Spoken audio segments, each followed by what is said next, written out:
terms that Putin has laid down to settle this one that I believe no American president would ever accept. You can blame us, you can call us aggressors, imperialists, and so on, but for us, Ukraine in NATO means existential threat.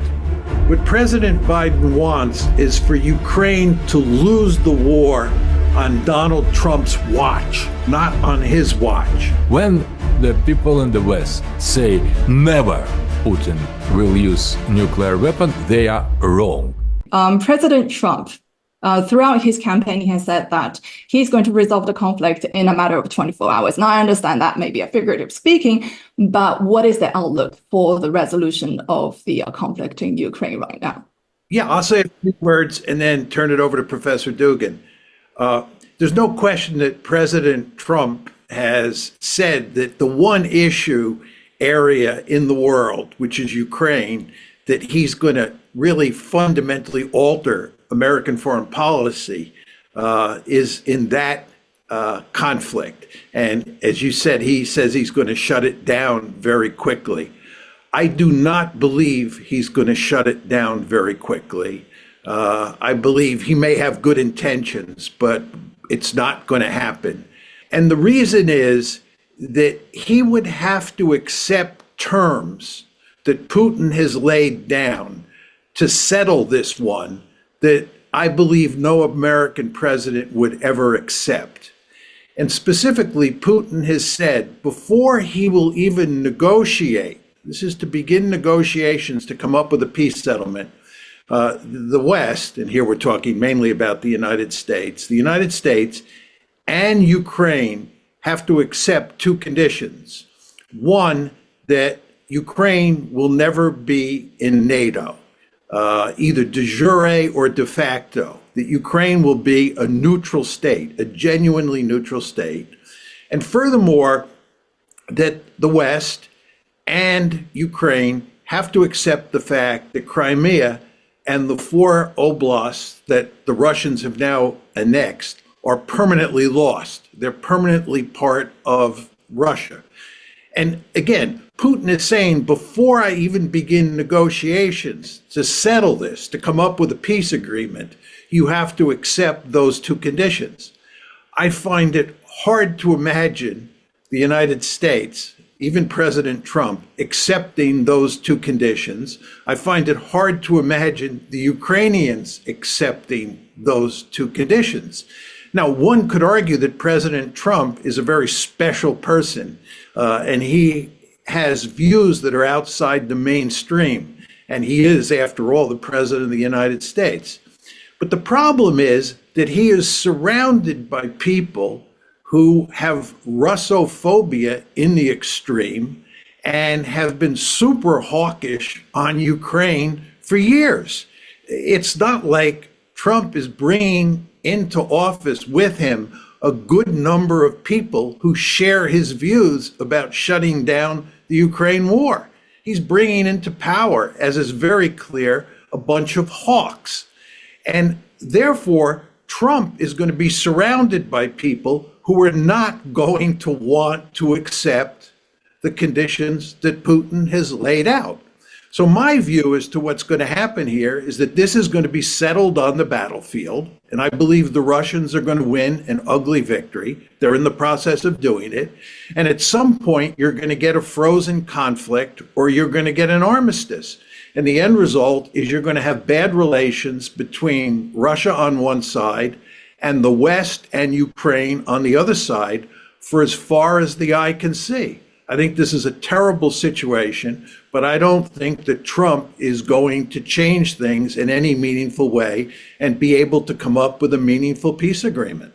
On my side, I can only agree totally with what Mr. Mearsheimer has said. And I would add, the situation is more radical that you have described, because the conditions put forward by Mr. Putin officially don't correspond to the real intentions of Russian Federation. So that was a kind of minimal conditions that were put put in the front, precisely because nobody could accept them on the West. So in the reality, the situation with Ukraine is much more existential and important for Russia. We could not tolerate any kind of Ukraine hostile to Russia, any versions in any borders, inside any borders. The point of agreement, consensus inside of Russia that the war will lead with the West in the Ukraine should end with our victory and nothing less. That is not just the vision of Mr. Putin. That is the condition of Putin to stay in power and to save our political regime. So that is much more than just hawkish or imperialist reactions or desires or dreams or something like that of emerging once again independent power in the Eurasia. It is much more than that. So, and I think nobody in the West understands that correctly, because for us to be or not to be as Russia, as Russian Federation, means to win or to lose the war in Ukraine. That's much more than the conditions that Putin has put forward. And Mr. Mearsheimer has very correctly explained, and I agree totally with this opinion, that these minimal and unsupportable and unacceptable conditions that Putin has put forward, they have no chance to be accepted by the future administration of Mr. Trump.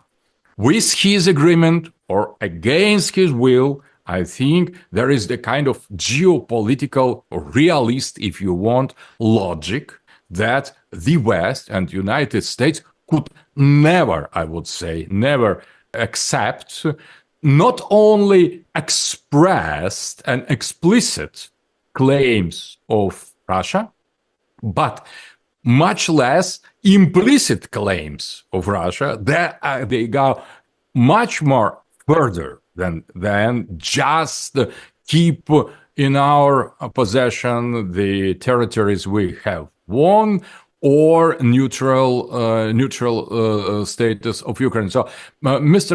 Mearsheimer has explained very well the realist balance of power in this situation, and I think as well that we need to separate in Russian understanding of Trump's administration and Trump's factor two things. First of all, Russia is in agreement. Russia supports eagerly the orientation of Mr. Trump against globalism, globalists, against cancel culture, and his fight for restoration of traditional values. All that is very well accepted in Russia. But I think in the terms of the realist geopolitics, there are so huge contradictions that I would say they stop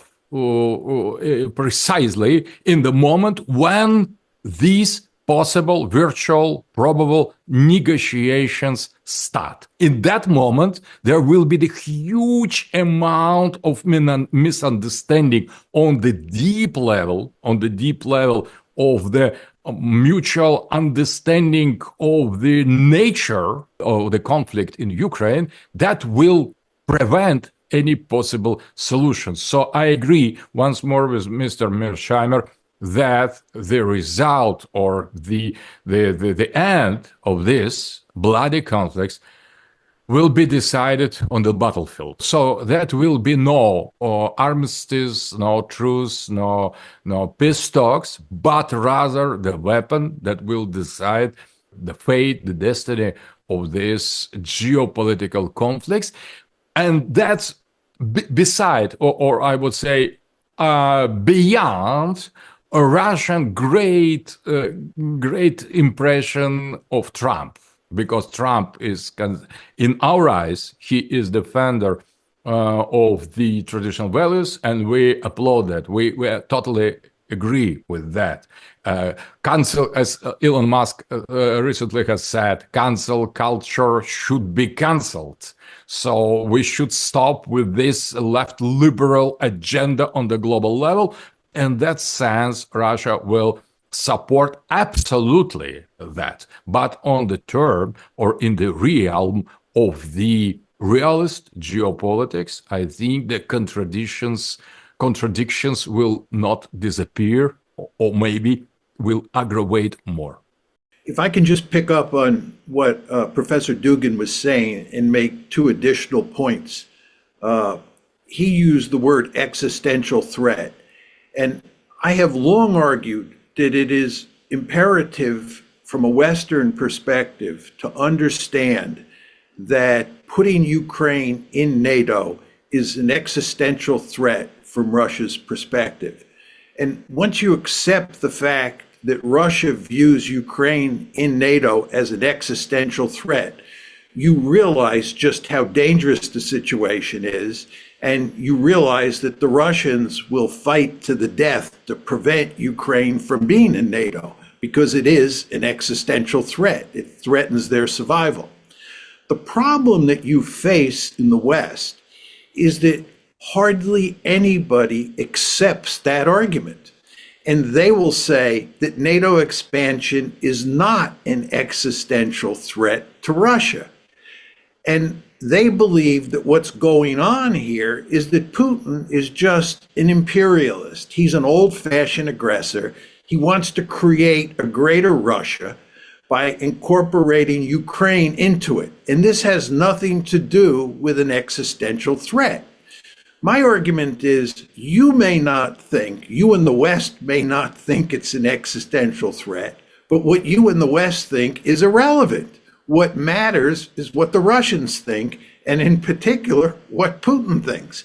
And the Russians have made it perfectly clear, in my opinion, from the very beginning, that Ukraine inside of NATO was unacceptable. It is an existential threat. Nevertheless, we continue to talk about bringing Ukraine into NATO, number one. And number two, if we don't talk about bringing Ukraine formally into NATO, we talk about creating a situation where Ukraine is a de facto member of NATO, where there's a strong security relationship between the West, especially the United States, and Ukraine. This drives the Russians crazy. They view this as an existential threat, but we refuse to accept that. And if we refuse to accept that, and we refuse to take Ukraine in NATO off the table, you're never going to get an agreement. And that's a point I think that both Professor Dugin and I agree on. The second point I would make is that the more we push to maintain a tight security relationship between the West and Ukraine, this is the de facto NATO argument, and the more we talk about a de jure relationship where Ukraine is actually brought into NATO, the more we incentivize the Russians to capture additional territory in Ukraine and to destroy Ukraine. It's completely counterproductive from Ukraine's point of view. It would be in the West's interest and in Ukraine's interest to accept the fact that Ukraine cannot become a member of NATO and go to great lengths to come up with a genuine peace agreement. But because we in the West refuse to accept the argument that the Russians make, that Ukraine and NATO is an existential threat, we continue to wave this threat in the face of the Russians. And the end result is the conflict will go on, and in the end, Ukraine will be destroyed. It will end up as a dysfunctional rump state, and it will lose a lot of its territory to Russia. And furthermore, this will be a humiliating defeat, not just for NATO, but for the West itself. So what I'm saying here is that by refusing to accept the fact that the Russians view NATO expansion into Ukraine as an existential threat, the West has basically shot itself in the foot and destroyed Ukraine in the process. So I totally agree with that. So that is, I have remarked some years ago that the West has finished to think in the realist terms. So what is realism in the theory or practice? So you can imagine not only your position in the balance of power in the international relations, but as well you take in consideration the position of the other. So you can think this way, but the other thinks differently. As realist, you put on the balance both positions and you try to come to some rational solution. So that is maybe cynical, maybe outside of moral, but realism in the international relations precisely that. So you evaluate the real capacity, the real possibility of the other than you, and you take that in consideration in calculation of your national interests. So that was starting from Morgenthau and Carr in the international relations. That is uninterrupted line of realist thinking. And I think that Mr. Mearsheimer has explained that excellently. Everything is completely clear. If you consider Russia as an object in international relations, you could say we need to punish it, we need to put it in the border, we need to overthrow Putin and so on. But if you accept that that is not just object, but subject, so you start to consider, to explore, to study its subjective perspective. And in this subjective perspective appears precisely what Mr. Mearsheimer has absolutely clearly defined as existential threat. And that is so. So for us, you can blame us, you can call us aggressors, imperialists, and so on. But for us, Ukraine in NATO means existential threat. And Mr. Mearsheimer has said one very important thing about the fight to the death. And if the existential threat is perceived as such in the eyes by the subject of the nuclear power as Russia, the death means not only the death for Russia or for Ukraine. The death in the case of nuclear power involved means as well the possible death of the Western Europe or United States. The death means the death for everybody. So, and that is precisely what Mr. Putin wanted to emphasize some years ago when he has affirmed clearly that the world without Russia could not be tolerated by Russia. That is the nature and a deep dimension of an existential threat. If something threatens you existentially, you could prefer to destroy everything, universe, life on the earth, humanity, everybody. But you should save yourself. So the price is in the case of nuclear power with nuclear weapon capable to destroy humanity is very high. So it is maybe you can say so that is crazy, that is anti-humanist or something like that, maybe, but that is moral evaluation of what is going on. But on the level of the mutual realist understanding on what we think to be existential threats.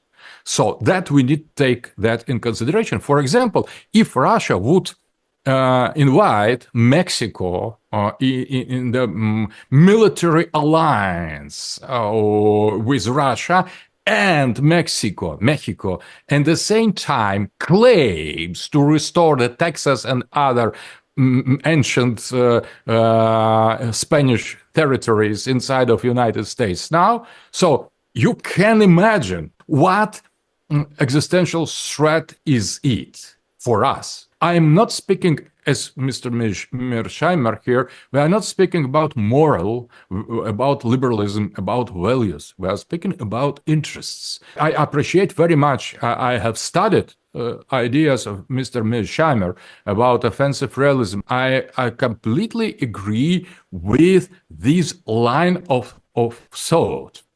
You could criticize that, you could accept that, but that is absolutely brilliant exposition of what is going on in the reality. And maybe I think the lack of realism will play very bad job with Trump's new administration. The realism could solve this conflict. Realist approach. When we involve the moral, liberal ideals, democratic values, and so on, we are losing the reality of the seriousness of the situation. And I think that Mr. Mearsheimer has shown brilliantly what is on the stake. There are actually many layers of questions that I have from the conversation just now. Is that we are in agreement here. Everything is well said and heard. But how many people do you think, I suppose I would direct a question to Professor Mearsheimer first, is that how many people do you think in the United States actually understand what we are discussing here? Because it is about a world of perspectives, right? You can argue that, hey, we are a benign hegemon, there's nothing to worry about. Well, it's not about what you think, it's about what Mr. Putin, what the Russian people think. So playing in between a conflict, between a war of perspectives, and potentially with nuclear weapons at stake, how many people side with you? How many people understand your perspective in America? And also to follow up on that is that, why the recent provocation? Why the recent escalation? Calling on lowering military aid in Ukraine and allowing Ukraine to use American-made long-range missile by Biden administration right before he's about to leave the office. Why? I think it's fair to say that hardly any Americans accept my views on the Ukraine conflict. And what really is happening here is, to use the rhetoric that Professor Dugin was using, it's almost impossible for most Americans to put themselves in the shoes of the other. In other words, American policymakers, American foreign policy elites are not good at thinking about how the Russians might view Ukraine in NATO. They have their own views, which they think are the dominant views. This is captured in a very famous comment by Madeleine Albright in the late 1990s. She said, "We are the indispensable nation. We stand taller and we see further." Just think about those comments. We, the United States, we're special, we're exceptional, we stand taller, we see further. This is all a way of saying we know what is best for everybody else. We have the approved solution. And what's really happening here is that when the Cold War ended and the United States had won this tremendous victory and ended up as the unipole, the most powerful state in the system, with this liberal ideology, we thought that we could spread liberalism all over the world, which is a way of saying we thought we had won not just geopolitically, but we had won ideologically. And we were in a position where we could cause every other state in the system to become a liberal democracy like the United States. And we were so full of confidence that we could shape the world in our image that we fell into a situation where we found it impossible to pay serious attention to what other states said. And by the way, this is not just Russia, it's China as well. The United States thought it knew what was best for China. This is what the engagement policy towards China was all about. It was to make China look like the United States. And of course, the United States wanted to make Russia look like the United States. So you had this situation which was always present in the United States. It was always there that we had some difficulty putting ourselves in the shoes of the other side, for sure. But after 1989, and certainly after the Soviet Union collapsed in December 1991, we fell into a pattern where it became almost impossible for us to strategize. Strategy is all about thinking about what the other side is thinking and what the other side will do in response to what you do. That's what strategy is all about. This is why realism is inextricably bound up with strategy. But we really, in a fundamental way, lost that ability. And therefore, when the Russians said, this is an existential threat, and they said it over and over and over, it's not like you can look at one speech where Putin said it's an existential threat to bring Ukraine into NATO. Putin said it millions of times. It's crazy. All the Russian elites said the same thing, but we refused to believe it. And it's because we believe, and I think this is still true, that we are the indispensable nation. We stand taller and we see further. And we know what the Russians really think or what they should think. And what they think and say they think just doesn't matter that much.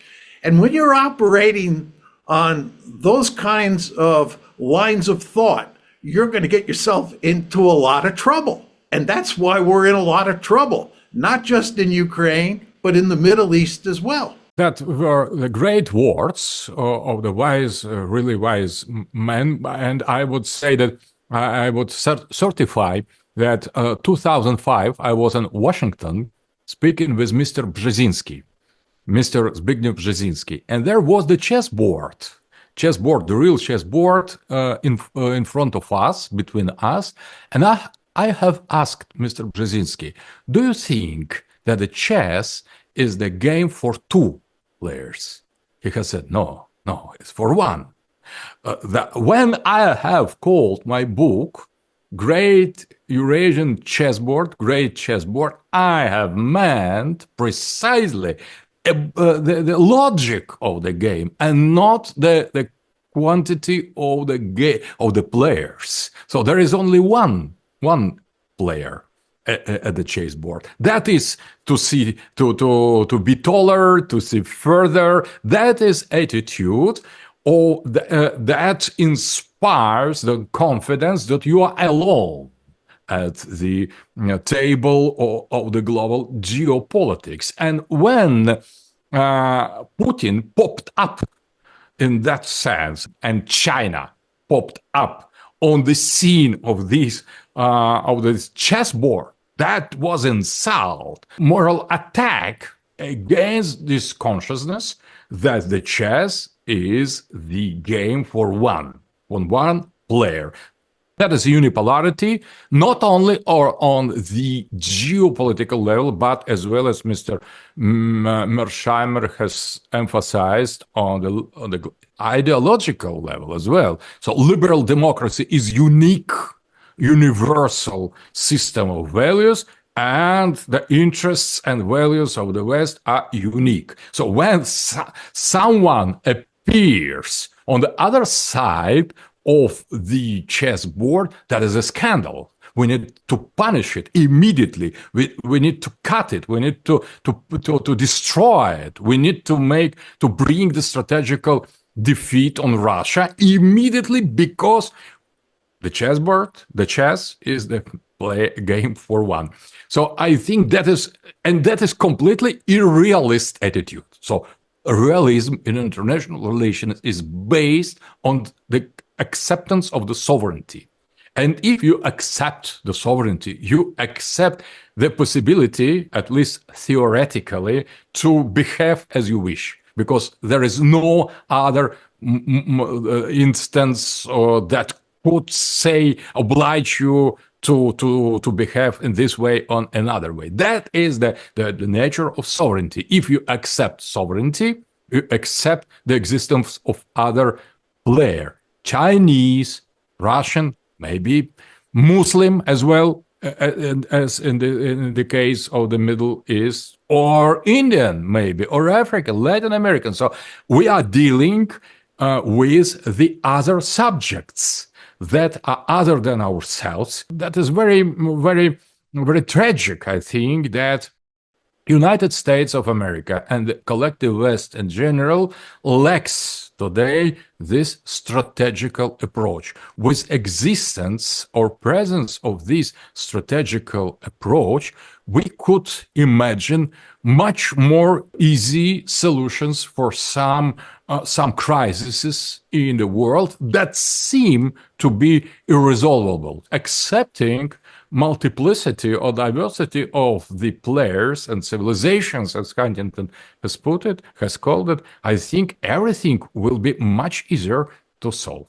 So we are discussing in a framework that we are living under the dictatorship of American-led liberal democracy, and they're so full of themselves that they don't see how people from other parts of the world, leaders from other sovereign nations, may have a brain of their own. But is there also a possibility, and this is a question who a friend of mine gave me before the conversation started, and he's a proponent for liberal democracy.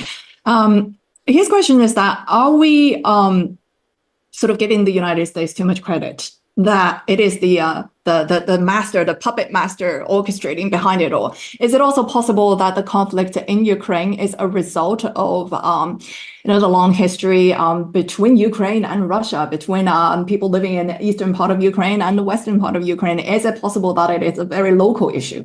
I will let Professor Dugin go first this time, since I've gone first in answering all the previous questions. I think it's only just that he have a chance to go first. And then I can respond. So in my opinion, we could not reduce the importance of the Russian-Ukraine conflicts to regional scale. So that is geopolitical issue or the larger scale, because in the reality, the identity of Ukrainian nation is very recent. It is artificial and recent, because Ukraine never existed in history, and that was just the part disputed between Russian Empire and Poland and Austria and the West in general. So that was the frontier between two civilizations, and politically, Ukraine was liberated, first of all, from Turks, and that was Novorossiya or Eastern Ukraine. That was the territory that belonged to the Turks, to the Ottoman Empire, and not to some imagined Ukrainian state. There was nothing of sorts in the history. So that was the fight between two empires, Russian Empire and Ottoman Empire, for some frontiers, for some border zones, and Russia has won the control over what we are calling now Novorossiya, from Kharkov, that was the part of the other ancient region, to Odessa. That was the part of newly acquired or reacquired territories by Russian Empire from Turks. No Ukrainians were involved because they didn't exist in that situation. The western part of Ukraine was the same people, the same culture, the same religion, Orthodox, but the western part was, after the Mongols invasion, under influence of Lithuania and Poland, and partly later of Austria. And having the same, exactly the same identity, roots identity as ourselves, as Russian from Muscovite Russian, Eastern Russian, they were under control of the Polish Catholic and Austrian as well Catholic. But they conserved, Ukrainians fought for their Orthodox identity under the rule of the Catholic Poland and Austria. So we could not regard them as the part of the Western Europe as well.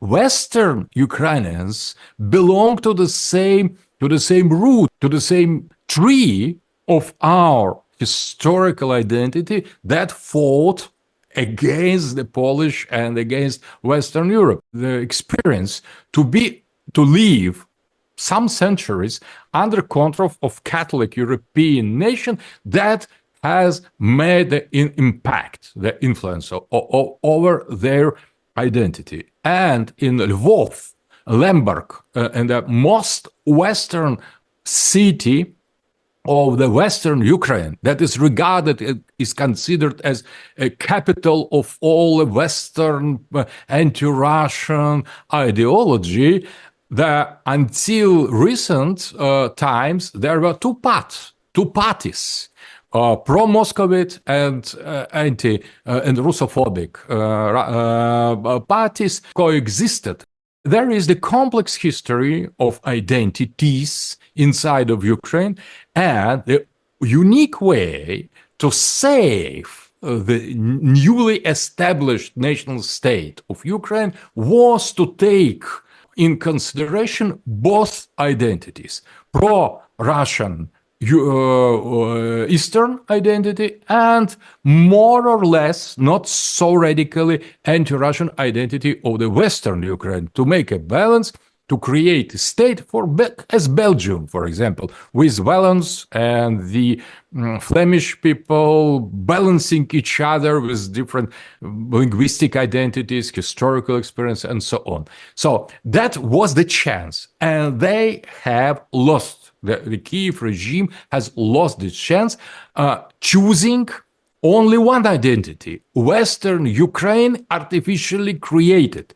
Western Ukraine identity cleansed from pro-Moscovite Orthodox elements, to liberated from this part of the deep Ukrainian identity, and creating artificial pro-Western, pro-European Union, LGBT plus, globalist liberal identity, artificial, in order to fight against Eastern Ukraine and Russia. So in that sense, regional dimension of Ukrainian conflict, we could not discard, we could not forget. It exists, and it existed historically, because that was the history of the fight between the Great Russia, Moscow, against the West, the Western Europe. And the Ukraine was the frontier, the battlefield in the time of Peter the Great,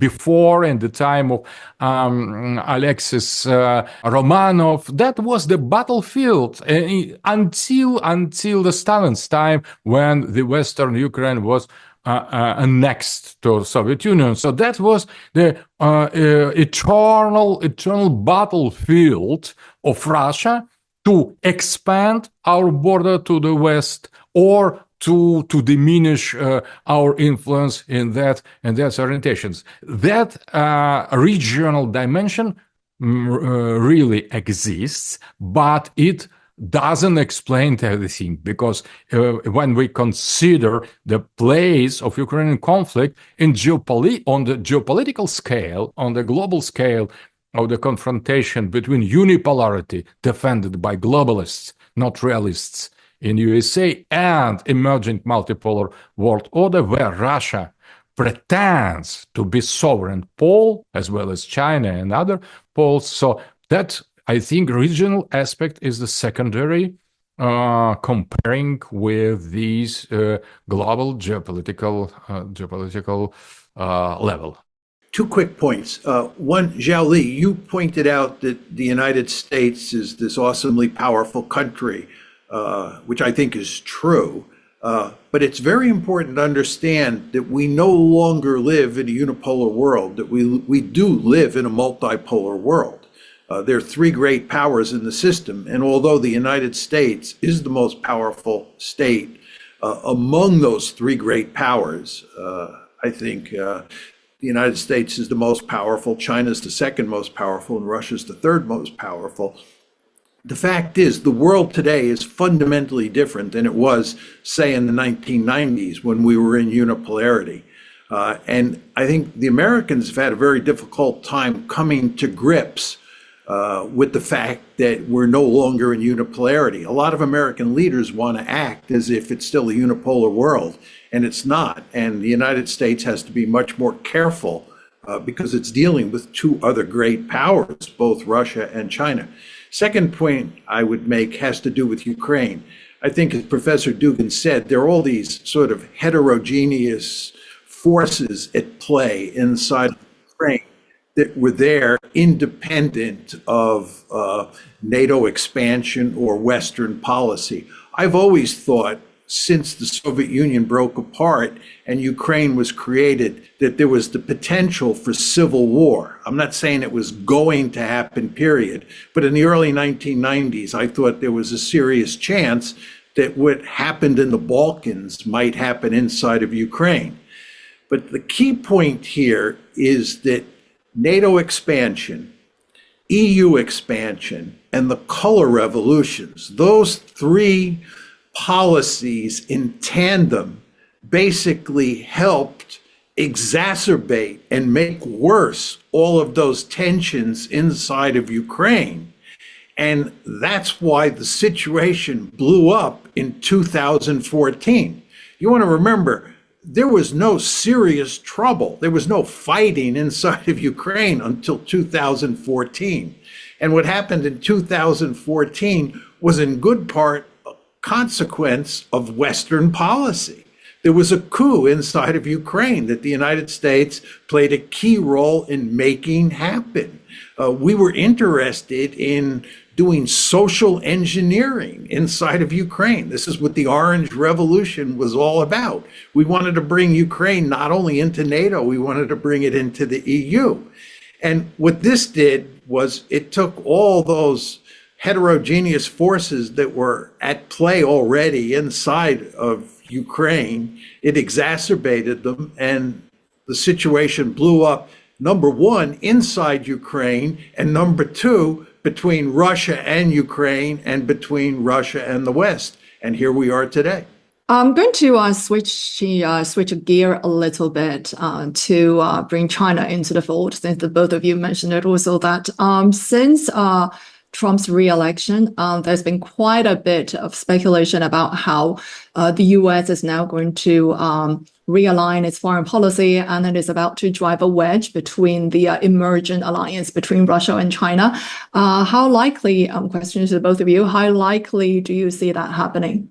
I'll answer that very quickly. I think it's clearly in America's interest, speaking as a strategist, for the United States to be allied with Russia. And that way, the United States can concentrate on containing China. And as you know, I've long argued that the United States should try to prevent China from dominating Asia, from becoming a regional hegemon. And I think it makes no strategic sense for the United States to drive the Russians into the arms of the Chinese, which of course we have done with our foolish policies. So your question is it likely that we will change our policy and that we will end up having good relations with Russia and, in a sense, separating the Russians from the Chinese? I think there is hardly any chance that that's going to happen, because I think, as we were discussing before, there's hardly any chance that relations between the United States and Russia are going to change anytime soon. And in fact, I believe, sadly, that the United States and Russia are going to be bitter enemies for the foreseeable future. And the end result of that is the United States is going to continue to try to damage Russia, to hurt Russia. And as a consequence of that, the Russians will have very close relations with the Chinese, because the Americans have their gun sights on China as well. You have this situation where the United States has its gun sights on both Russia and China. And unsurprisingly, Russia and China have become, I think it's fair to say, close allies. Maybe not formal allies, but close allies, as they should be. And it doesn't make strategic sense for the United States, for sure. But doing things that make strategic sense is not something that the United States pays much attention to these days. So that's the sad state of affairs here in America. So that is a very correct explanation and description, as long as I understand. I would say that I am a little more optimistic about strategical sense in Trump's future administration. I observe some trends inside of appointments and some people that I have contact with from newly established American Trump's administration, that are the signs that maybe, I hope, there will be more strategical dimension in the future American policy, international relations. Relying on these sources or these presumptions, I would say, I could say that Trump will try to rebalance a little bit relations with Russia and China in favor of Russia and against China. That is not only his subjective, individual understanding, but that is the logic, as Mr. Mearsheimer has said, the logic of strategical attitude.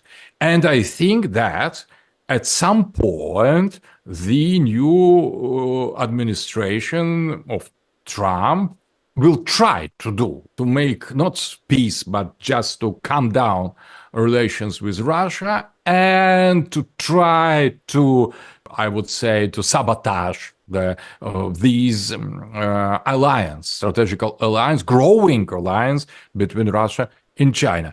At least he would try. I think he will try to do that. But at the same time, that is an important thing, that this strategical alliance between Russia and China, if we accept and if we agree, and I personally totally agree with Mr. Mearsheimer about the conditions of multipolarity already here, not just in the future, not as desire or plan or expectation, but the correct description of the reality, there are at least 3 complete and established poles: United States, obviously, the West, collective West, Russia and China, or China second and Russia. I agree with this consequence.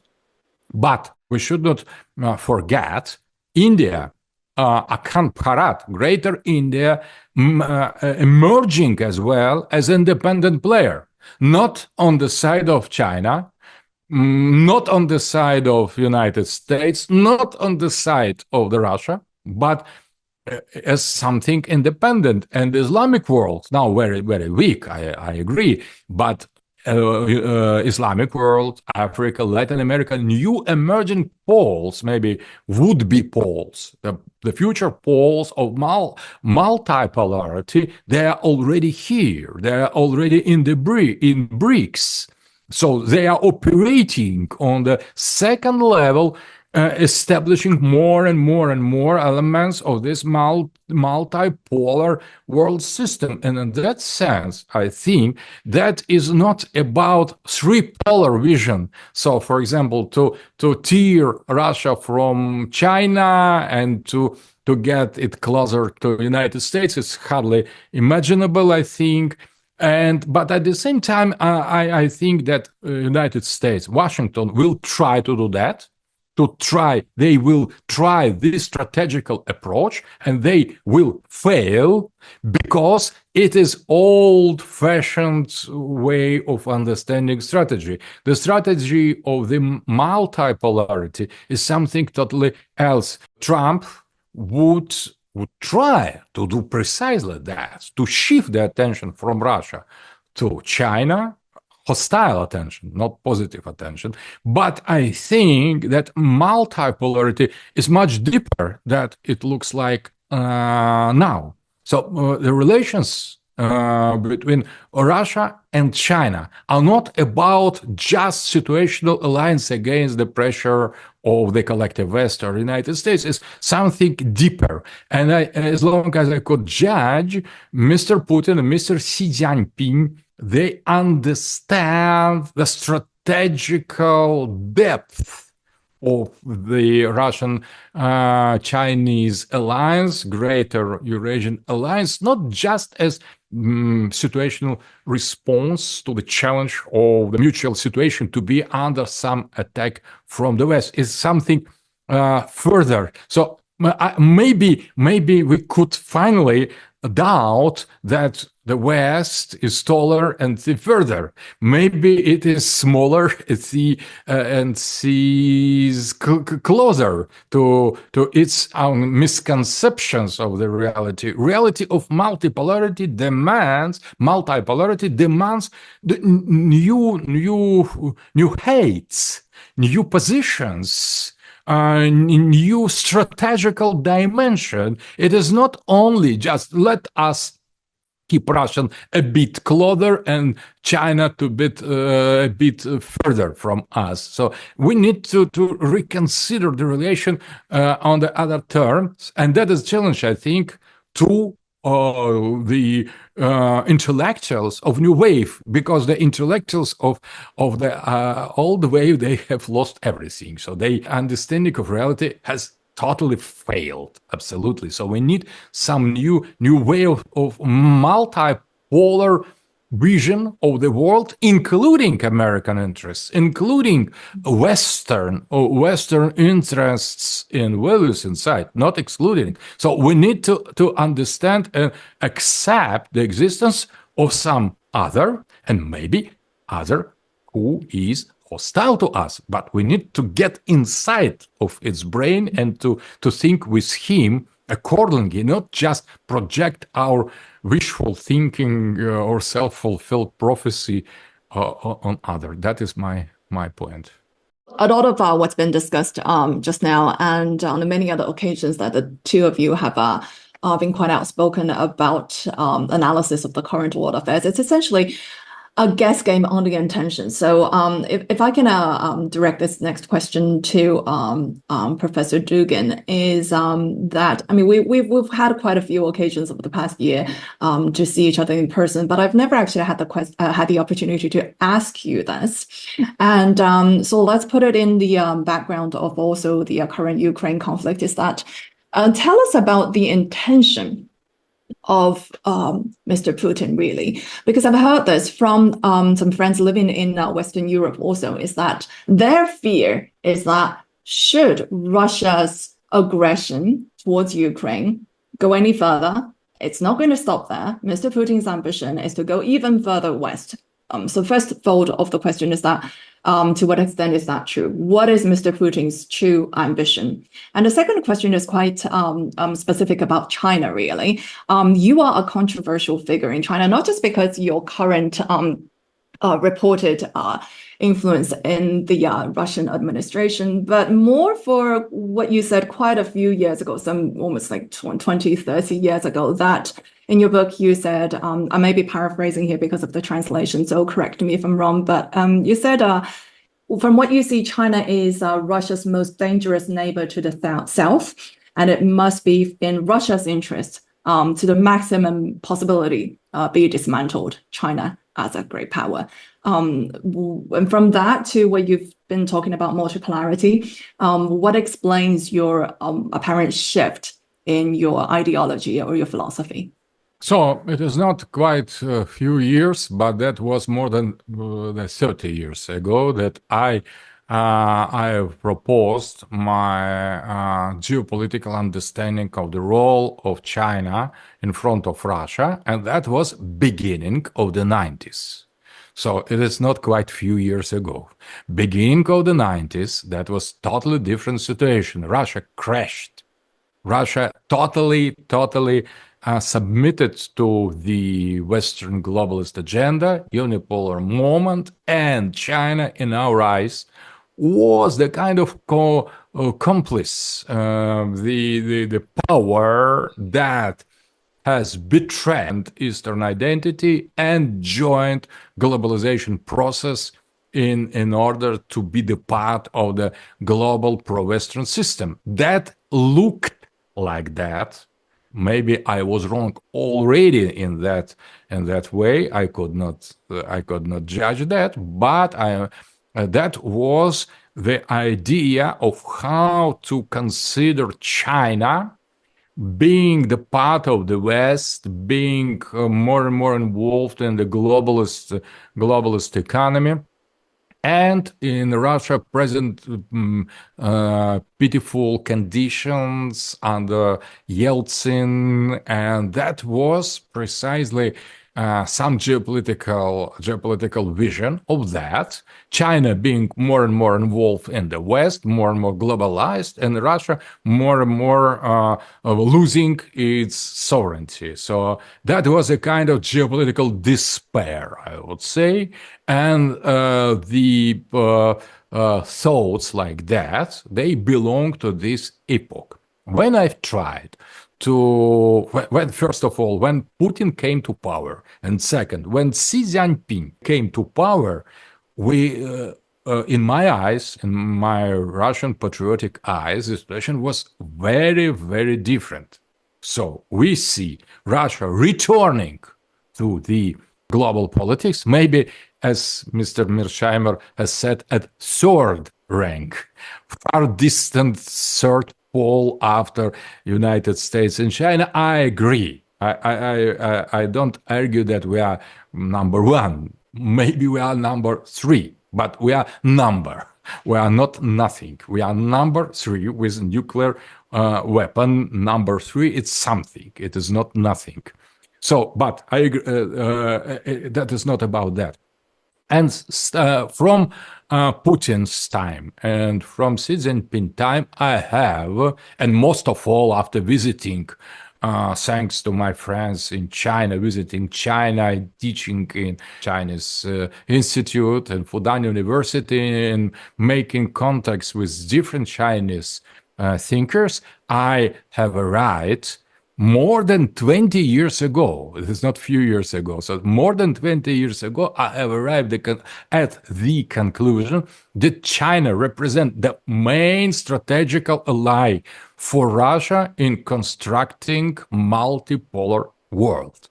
And from that time, that is more than 20 years, or maybe more, I started to revise my previous geopolitical attitude of this, the age of despair of the early 90s. So many times I have explained that, but globalists, they are playing their game. They starting to cut some expressions and terms from previous without context of previous texts, and in order to destroy our relations. So I would say maybe I am not the only one who has changed this. That is much more important than myself. So I am not the only one who has corrected the attitude to China in a much more positive way. So multipolarity is much more than our national interests, than your Chinese national interests, American or Russian. And dealing with this strategical dimension that Mr. Mearsheimer emphasized always and emphasizes now, I think we need to teach the art to not only follow what is good and seems to be right to us in our eyes, but we need to understand others. So when I started to learn what China is, I have totally changed my opinion. So I think that I have missed the point in China, in Chinese involvement in globalization. What point I have missed? I have missed the point that China is still the great power, very national-centered society with the deep Confucianist ethics, and it could not be just socialist as in the West or capitalist. It is something Chinese. We need to understand, to get deeper and exploring the Chinese identity, to understand its behavior, its psychology. And finally, I think I came to the conclusion 20 and more years ago that China is most reliable ally of creating with Russia and other poles, as well as India, not too pro-Chinese, pole, the multipolar system. When we accept that the chess is the play, at least of the game of two players, at least, against Brzezinski, or in the multipolar case, more than two players, three at least, maybe four and more. So we are inside of strategical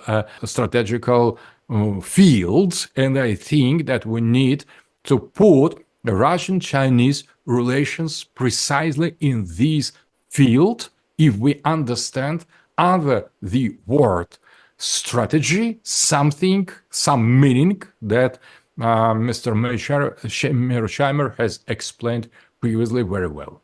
May I, I'm sorry to cut in again, but may I quickly get a comment on what, or at least in your perspective, what is the intention of President Putin?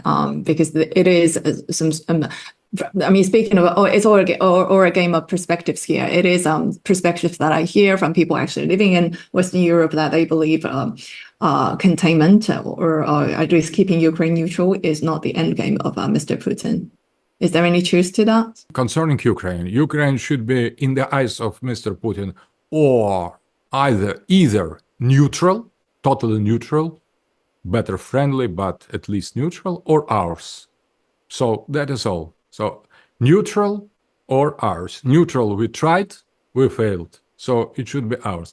Concerning Eastern Europe, I would repeat the same. Either it will be neutral, or it will be ours. So that is and people like Orban, people like Georgescu in Romania, people, different other persons understand it very well. So we could not tolerate hostile, weak and aggressive entities and the dangerous distance to us. So, but the threat of Ukraine is existential, and the threat of the Eastern Europe is less existential. So it is, I think, the product or the case of bargain. But we could say, so maybe it could be a bit more hostile, a bit more neutral, but we prefer to be neutral or friendly. Hostile Eastern Europe represents for us existential threat of the second degree, of the second importance. Ukraine represents for us the existential threat of the first degree. It is to be or not to be. That is more or less how I would answer. If I could just make a very quick point on this latter issue of Putin's intentions. Putin has never once said that he was interested in conquering any country in Eastern Europe and making it part of a greater Russia. He's just never said that. Second point I would make is the Russian military is not capable, in my opinion, of conquering all of Ukraine and then conquering countries in Eastern Europe. As everybody surely recognizes, the Russians have had a difficult time conquering the eastern one-fifth of Ukraine. The idea that this is the Wehrmacht in World War II that's poised to launch a blitzkrieg into Eastern Europe and then into Western Europe is an argument that makes zero sense. It's a crazy argument. The Russian army is a quite formidable fighting force, but it does not have the capability to conquer countries in Eastern Europe. The third point I would make is the Russians occupied Eastern Europe during the Cold War. It was a nightmare.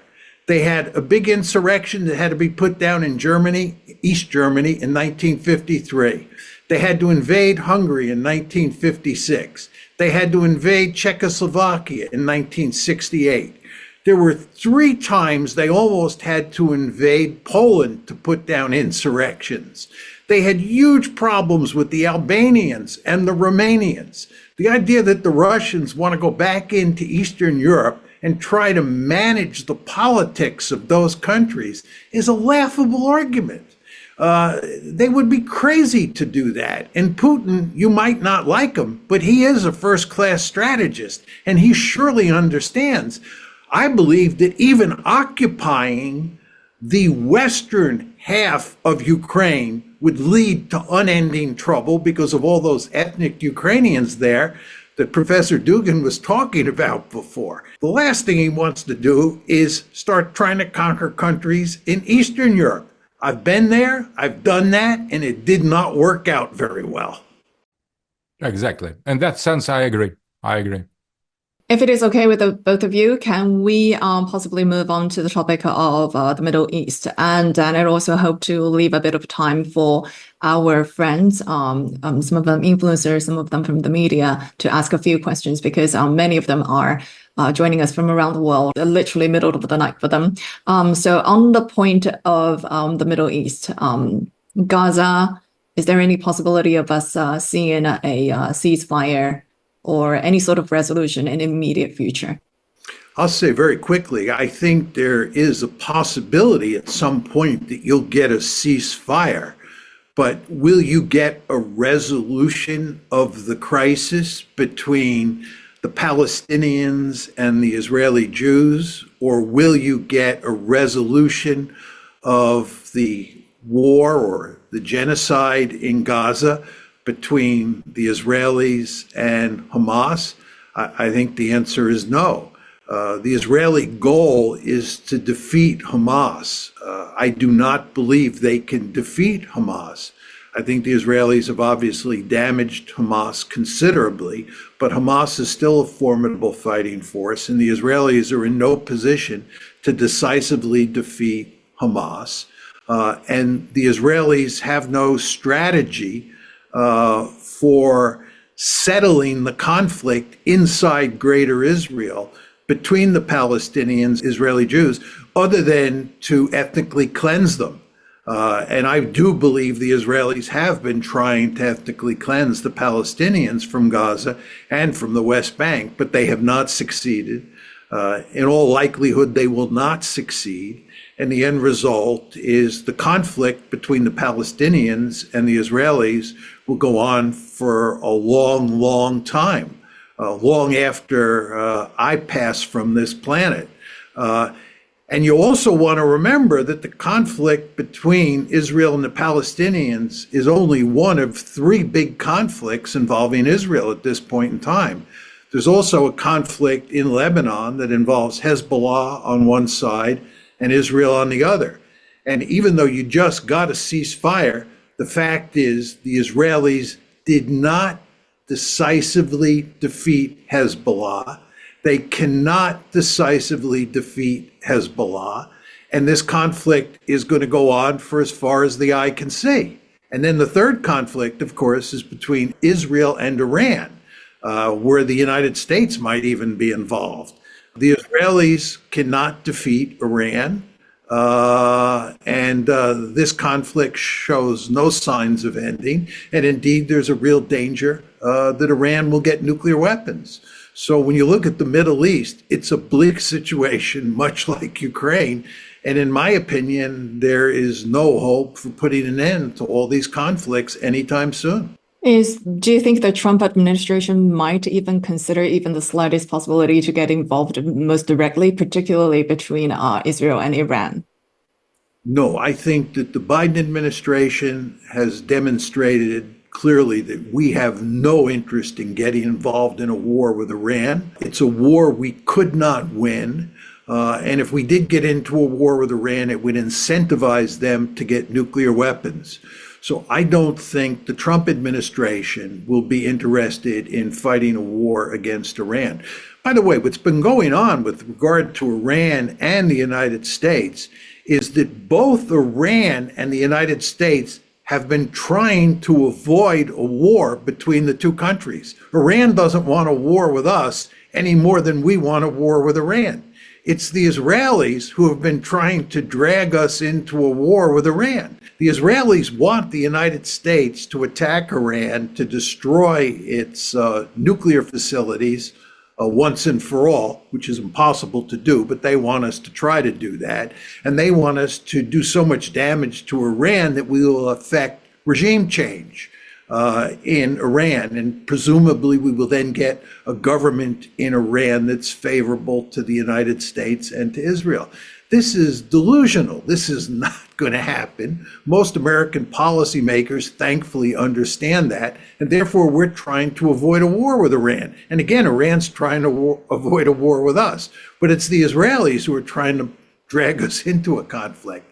And I don't think the Israelis will succeed with the Trump administration, where they failed with the Biden administration, but one never knows. I would like to add some words. I agree in general features with what Mr. Mearsheimer has said, because it is true. I just want to make one observation of the theoretical level. So strategy and realism is limited as attitude, as a manner of analysis to some levels of the reality. And when realists, they remark something that goes beyond the strategical and realist dimension, they say, oh, that is just irrational. And there is a kind of too irrational attitude, I think, in the strategy in the international relations. On one hand, liberal idealism that is promotion of the liberal democracy against the interests of, for example, the United States. That is what is globalism? What is globalist attitude? To sacrifice American national interests in order to promote some agenda of LGBT individualism, posthumanism, something that sounds progressive. And in order to promote this agenda, the way is to get beyond American national interests. So when we are dealing here with some perverted kind of idealism. So ideals beyond the interests. So something that is liberal way. But in the case of Israel, we are dealing with the different kind of not realist attitude. It is not liberal anymore. It is the kind of eschatological agenda. So I think if we consider Israeli far right or religious right, they consider the reality on the totally differently than ourselves. That is not strategical. That is very idealistical, but not liberal in liberal sense. They think that the time of Mashiach, in which the Jews, Israeli Jews believe, should come. That the time of Moshiach, of the Messiah, has come. And in order to accelerate his appearance, so Israel should prepare the path. And to prepare the path is to cleanse the territory of the greater Israel from any kind of shells, any kind of or something that doesn't belong to the core of Israeli identity, and to blow up Mosque Al-Aqsa, and to start to build third temple. That is how Bezalel Smotrich or Ben-Gvir or Dov Lior or other intellectuals inside of far right of Israel, they conceive the situation. So they are beyond any strategy. So kill Palestinians, cleanse Gaza, cleanse West Bank, conquer Damascus, kill Assad, cleanse any Palestinians from the promised land. That is the way to accelerate, to provoke the coming first coming of Messiah. We could say that is laughable. We could say that is totally irrelevant or irrealist, but it is so. If we are consequent realists, we need to understand them. And they consider United States as just their tools to do that, not some super power that they need to follow their orders. So they totally they mock on United States. They consider this very stupid but huge power that should be used in to achieve the goal of this small, relatively small group of people, but with very fanatic ideas. That adds some eschatological element to the Middle East strategy. So we need to put on the same scale, on the same level, the realities, strategical realities, what United States wants, what Iran wants, that Syria or Hezbollah or Hamas could afford, and this eschatological level of totally irresponsible, comparing with strategical level of thinking, behavior. So, and that being not strategical, not realist in its core, in its nature, it acts on the level of the global strategy. So that is, I think, a very important element. So Mr. Mearsheimer has shown some years ago in his as well controversial text with Walt how small Israel is in front of global American interests, how secondary, how unimportant Israel as real political entity is comparing with the global interests of United States of America. And that is totally correct on the level of the realist strategical analysis. That is totally true. But if we take in consideration subjective reality of the Israel government, we could say they are ready to violate any kind of realism, any kind of strategical thinking in favor of their messianic ideals, and we need to deal with that. So it is quite irrational to start war between United States and Iran, but such war could happen. In spite of the contradictions to the interest, the logical, rational interests of all three countries involved, that will destroy, if we consider that in the purely material aspect, Israel, it will damage American strategy, and it will make harm to Iran. Nobody is normally interested in such kind of war, except the people who think differently, and they are not just the marginals. So we should not underestimate marginals. They sometimes they are key players in, as for example, Bolshevists on others. So we need to take them as well in consideration, and that is why I think the situation in the Middle East would not be easily put to truth or peace talk or ceasefire in Gaza or elsewhere in Lebanon, precisely because of this factor. It is just a maybe minor factor in the politics, but it is very, very, very powerful in the Netanyahu's government. I wouldn't underestimate that. I would be happy to open it up to questions if you think that's best.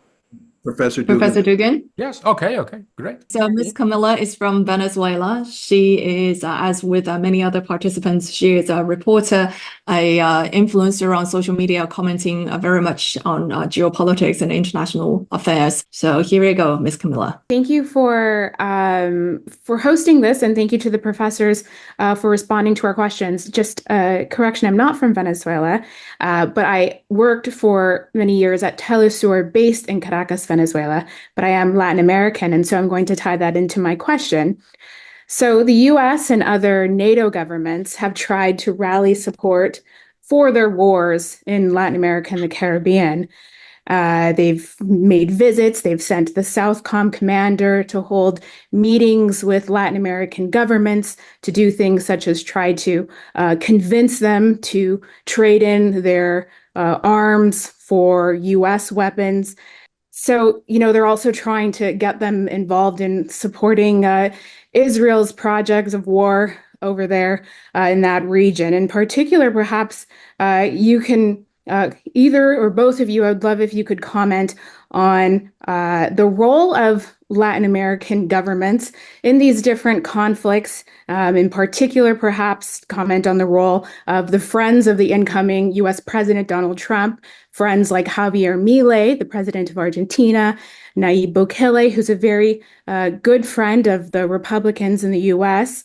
And these leaders seem to be quite antagonistic towards the multipolarity project and anyone promoting multipolarity. They're quite antagonistic to Venezuela, Nicaragua, and Cuba. And so perhaps you can just touch on the role of Latin America. I'll say a few words about it. I don't think Latin America matters that much in the Ukraine conflict or in the Middle East. There's no question that when you talk about world opinion, that matters. And the United States cares greatly about what world opinion says regarding Ukraine. The United States wants as many countries as possible to be pro-Ukraine, pro-Western, and anti-Russian. And in the Middle East, the United States wants all sorts of countries around the world to support Israel unconditionally, the way the United States supports Israel. So in terms of world opinion, we care about Latin America. But the fact is that the United States does not have a lot of influence in terms of how Latin American leaders and Latin American publics think about these conflicts. So we have this situation where in the West, there is support, widespread support for America's position in Ukraine and for America's position in the Middle East. But outside the West, that's not true. And when you talk about outside the West, you're talking about Latin America. You're talking about Central and South America. And the United States has not been successful in getting much support from Latin America in Ukraine or in the Middle East. So in that sense, Latin America matters, and it's been a problem of sorts for the United States. But if you look at sort of power politics, if you look at the nitty-gritty of what's going on in places like Ukraine and places like the Middle East, Latin America just does not matter very much, because Latin American countries, to be perfectly frank, don't have a lot of power to throw around on the world stage. And therefore, they don't matter that much in terms of the nitty-gritty of these conflicts. But they do matter in terms of public opinion. I think that on the level of the balance of power or calculation and measuring of the real potential, Mr. Mearsheimer is totally right, once more. So I don't think in the reality that Latin America matters in the Middle East or Ukrainian conflicts, but I think that Latin America matters in the terms of multipolarity. And I think that there is the clear conflict between two world vision, trying to save unipolar moment, to prolong it, to keep it still alive. And that means that nothing of a sort of a pole would ever appear in the Central America or South America. So that is preventive strategy. I think Milei and the other pro-US leaders, they are preventive weapon against the possibility, the virtuality of creation of something like a consensus of Latin American countries. And I think that we have two, but I would like to add that we have two versions of the possible unification of integration of Latin American countries, that is leftist, represented by Venezuela, of Chavez, by Cuba, by Nicaragua, but as well,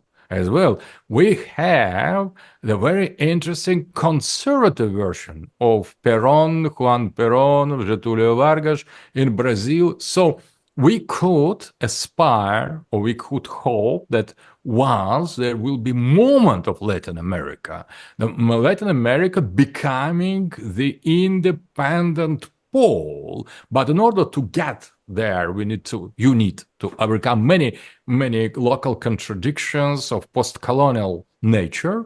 But I think that in the present world, that is almost not important factor in the context of the power politics on the global scale. And I agree that the influence of Latin America in the Middle East conflict or Ukraine is very, very small. But in the future, I think that Latin America could play very important role in creation or facilitating or helping the multipolar world system to be established or to sabotage it. So I think that Brazil is trying now to converge, to invest somehow in this multipolarity being present in BRICS,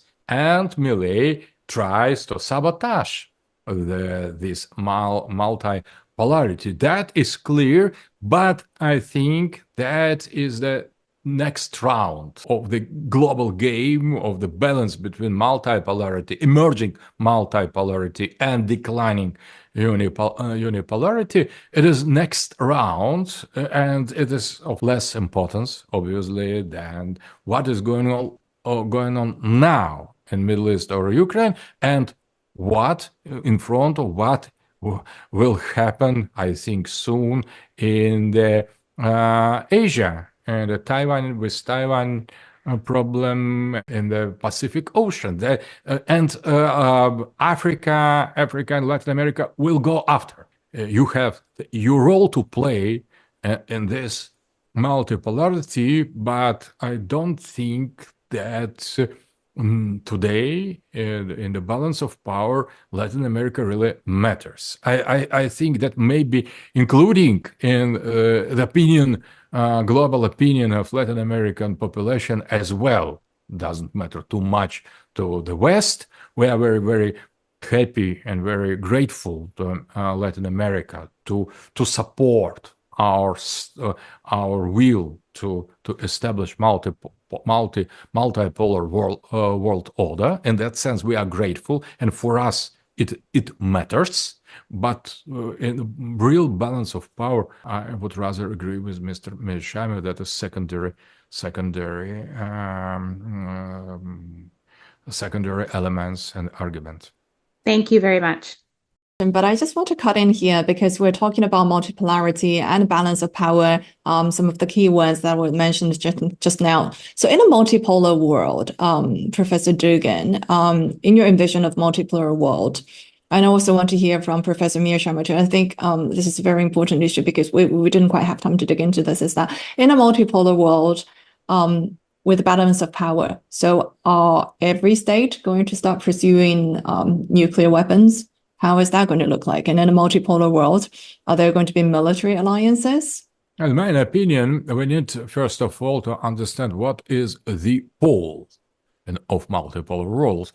And in my opinion, and that is difference maybe from classical realism, the pole doesn't coincide with the national state.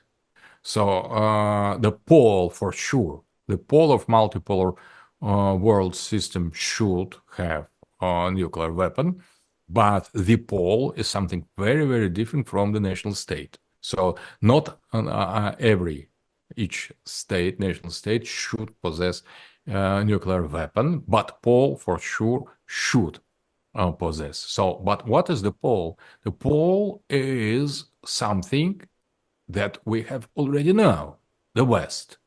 That NATO land, it is the pole. United States is a pole. It could easily, more or less easily, separate to two poles, and they still will be sovereign.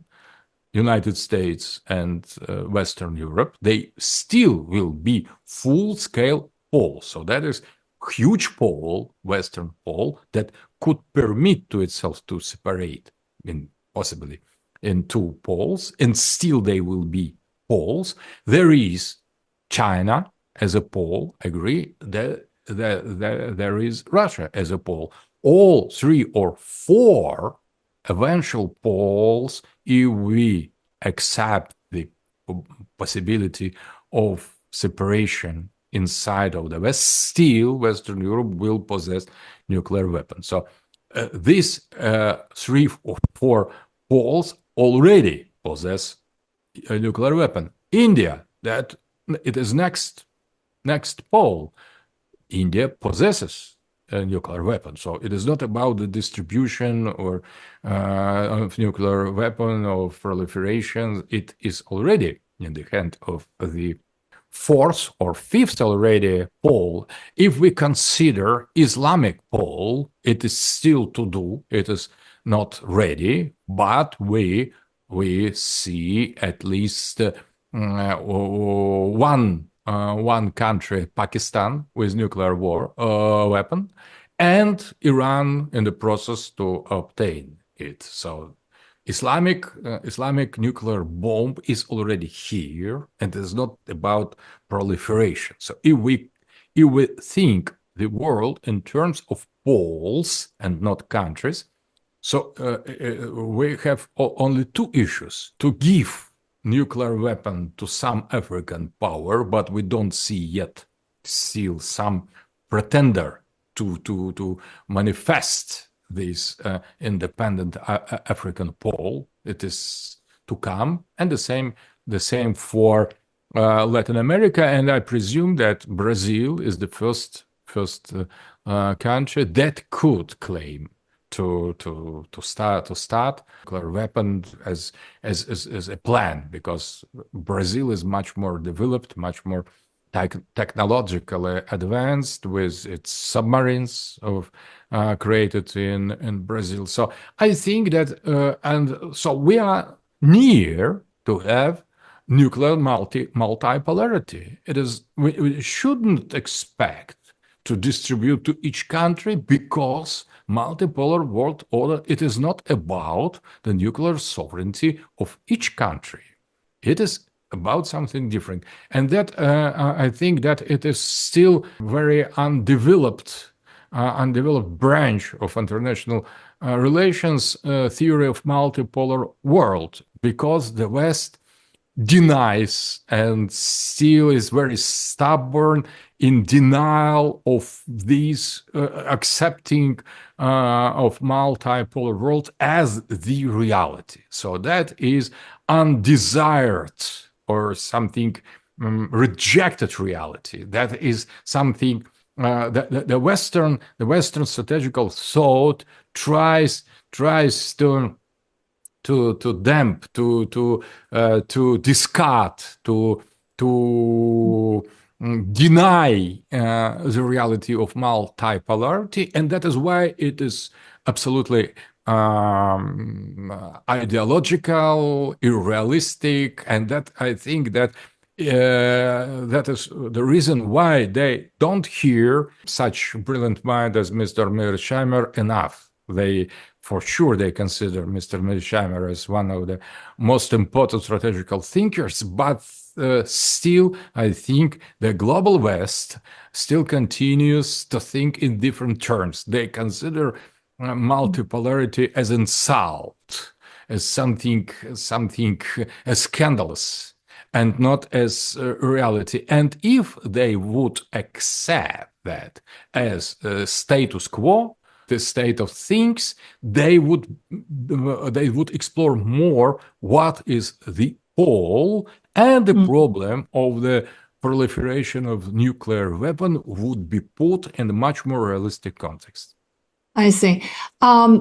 We do have a few more questions, and also Mr. Jerry Brown is raising his hand, and I believe you are invited by Professor Mearsheimer. So I'm going to firstly ask Professor Mearsheimer if you want to follow up on the possibility of the proliferation of nuclear weapons around the world, and also pass it on to Mr. Brown to see what your question is.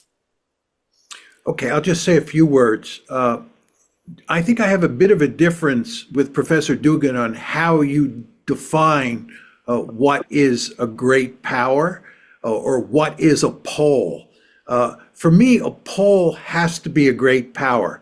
So I would not describe the West as a pole or Islamic society as a pole. This is a definitional issue for sure, but I do have a somewhat narrower definition. So when I think about a multipolar world, what are the poles?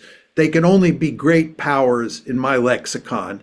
And the three great powers in the system are, of course, the United States, China, and Russia. And that's what a multipolar world looks like for me. India could be a pole at some point, but the West cannot be in my story, nor could Latin America as a whole be a pole. Now, the really interesting question has to do with the likelihood of nuclear proliferation. During the Cold War, both the United States and the Soviet Union had a vested interest in preventing proliferation. We were not completely successful because, of course, countries like Israel, France, Pakistan, India, and a few other countries all have nuclear weapons. But the United States and the Soviet Union were committed to preventing proliferation, and after they signed the Non-Proliferation Treaty and a handful of other treaties, they went to great lengths to prevent proliferation in the second part of the Cold War. They were much less successful in the first part of the Cold War.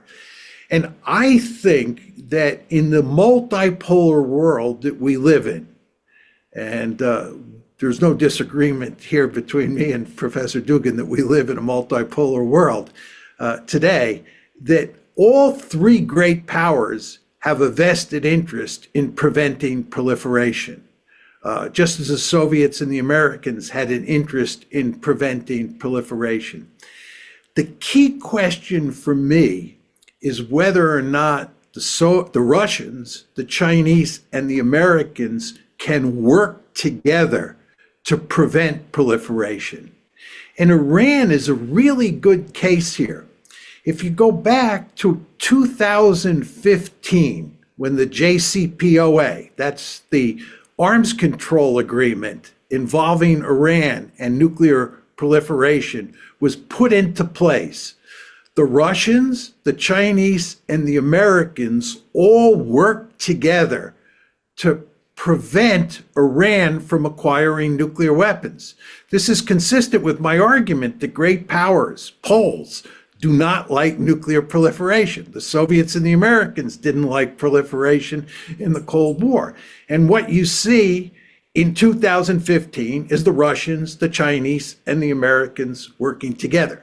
But that was at the end of the unipolar moment, when there was a lot more cooperation. Think about engagement with China. China and the United States in 2015 were getting along quite well. And the Russians and the Americans were in some trouble, but not great trouble like they are now. And I think the question we have to ask ourselves moving forward, given the intense security competition, given the intensity of the competition between China and the United States and Russia and the United States, can those countries work together to prevent proliferation in the future? Will they work together to prevent Iran from acquiring nuclear weapons? This is not 2015. The American and Russian and Chinese relationship with Iran today is much different than it was in 2015. And I think there is a real danger moving forward that proliferation will take off. It will accelerate because the great powers, the three great powers in the system, who do have an interest in preventing proliferation, will not be able to work together to prevent it. Mr. Brown, if you would, yes, please. Yeah, on the matter of the Nuclear Non-Proliferation Treaty, Article 6 very clearly states that the nuclear powers, that's Russia and America and China and the others, are obligated to seek and to negotiate in good faith a disarmament of nuclear weapons, certainly leading toward a reduction. And the rationale for that is that these nuclear weapons are not totally under the control of the respective countries. There's technology, there's software, there's human frailty. There is a real potential of error in the form, for example, of false alerts. And in a growingly hostile world, those dangers increase. So the question is, with America, Russia, and China building new nuclear weapon systems, replacing and modernizing what they have, everything's getting more dangerous. And the mutual emulation among all the powers is interacting in a way to create ever greater danger. So my question to both speakers, but primarily Professor Dugin, what is the view of Putin in terms of negotiating reductions in the existing stock of nuclear weapons? Because if there's no proliferation whatsoever, there still is a growing danger, which at some point will result in a nuclear exchange, and who knows how horrible that'll be. So is there any appetite in Russia or in the mind of Putin that you know of for serious nuclear reduction? And the same can be said about the United States, which is involved in a modernization program, and China, which is now in the process of building 1,000 more nuclear warheads. So where does Russia stand on Article 6 and the current issue of build more or build less? That is not my preferred domain. So as long as I understand the situation, Russia fears today not precisely the threat or menace of the proliferation, but the behavior of United States of America. So Russia now is confronting with the possible nuclear conflict with the West. So in that sense, the danger of proliferation, for example, to give the nuclear weapon to Iran or to facilitate the studies and development of nuclear weapon in North Korea is in the eyes of Russia now is much less the threat than the threat of direct confrontation with the West on the nuclear level, or the threat of receiving of the nuclear weapon from the West, from NATO to Ukraine. So all the rest is a secondary. And that is why I think that, for example, the idea to limit the exploration of nuclear weapon by Iran is not so important for us, or, for example, development of nuclear weapon in North Korea or in Pakistan. So it is of no importance because we consider ourselves on the brink of the nuclear war with the West, and the balance or relations between nuclear heads of missiles between Russia and NATO is counts much more than the proliferation. And in order to avoid or in order to counterbalance this threat, I think the Russia could in the radical situation to make some extravagant steps. And we could do that because comparing, for example, the danger of possession of nuclear weapon by Iranian regime or North Korea is much smaller than the real possibility of attack against Russia by nuclear weapon from the West. So now we are in different situations. So what Mr.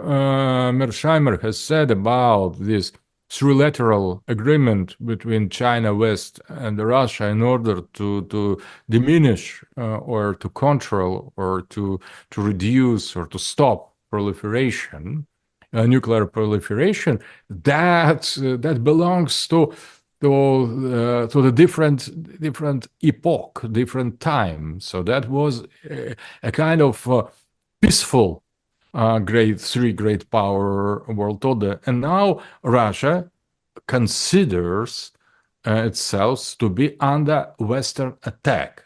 We consider ourselves to be in the war with the nuclear West. And that is different. So that is very important. So if we could imagine return to this peaceful three-polar system, more or less understanding and balance of power with no direct military conflicts, maybe this idea to limit a proliferation of nuclear weapon would seem rational, but not now in our eyes. So I've tried to respond as I could. I want to add one little point here, that forgetting about nuclear proliferation, however bad that is, the mere possession of thousands of nuclear warheads through many systems of software, hardware, and human control presents a risk of error, a risk of blunder in Russia and in the United States, and presumably in China as well. The danger is not that America is going to bomb Russia or Russia is going to bomb us. That may be a problem. But the risk of a mistake, of a blunder, we've had false alerts before. The risk every year is going up. It is inevitable that there will be a nuclear exchange, no matter what the intention of Trump, Putin. There's an immediate threat that requires serious negotiation under New START and under other arrangements to get greater control. Whatever our other disputes are, there's a danger of nuclear blunder happening, even though nobody wants that. I think that there's no question that there is the problem you describe. I also think there's no question that there's the problem that Professor Dugin described. But the fact is, we are not heading towards a solution to either of those problems. If anything, we're going in exactly the opposite direction. The United States walked away from a number of arms control agreements over the past 2 decades. That's point number one. Number two, there is hardly any evidence that these three great powers are going to craft or put together a new set of arms control agreements. Number three, they're building up their nuclear arsenals, as you described.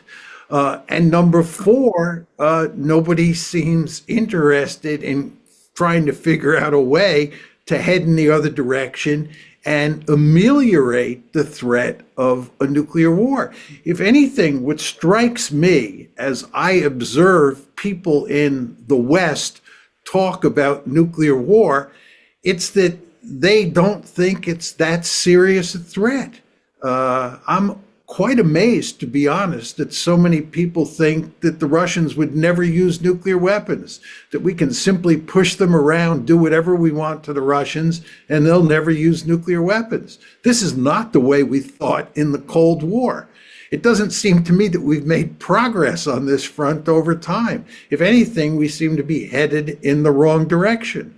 So when you add all those factors up, I'm actually very pessimistic about the likelihood that we will avoid nuclear use in the future. I'm not arguing that it's axiomatically going to happen, but it makes me very nervous when I listen to people talk about nuclear use in the West, and when I think about what's happening with the nuclear arsenals and what's happening with the elevation of all these crises around the world. I think we're in, serious trouble. Arms control is dying.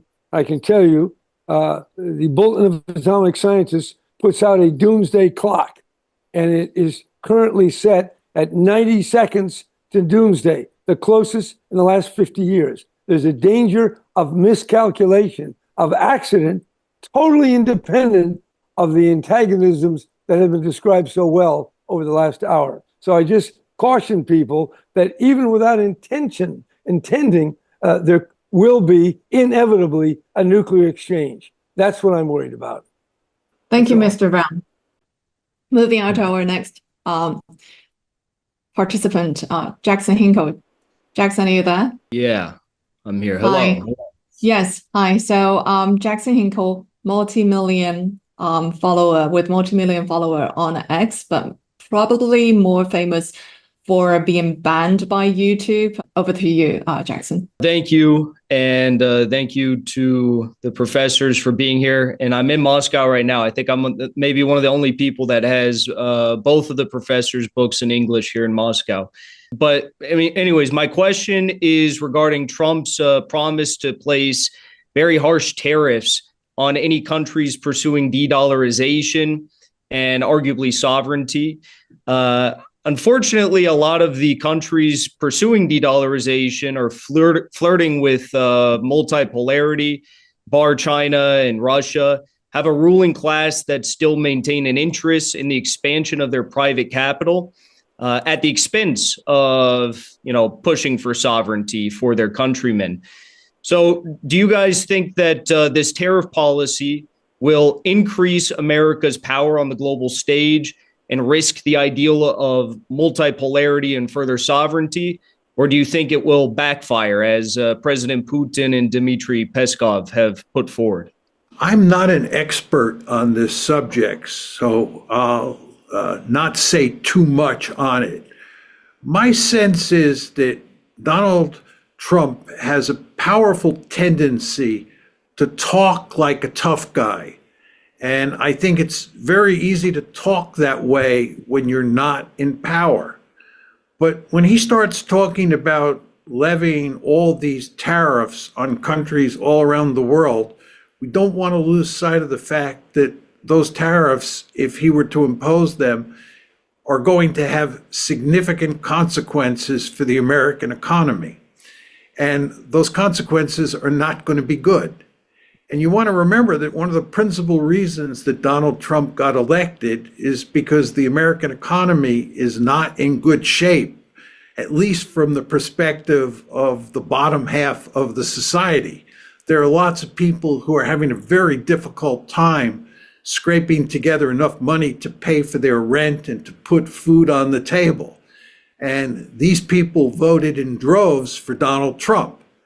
So Donald Trump, when he comes into office, has a deep-seated interest in making sure that the American economy flourishes under him and that those people who are in the bottom half of the society do very well and are able to put food on the table and find affordable housing. This really matters.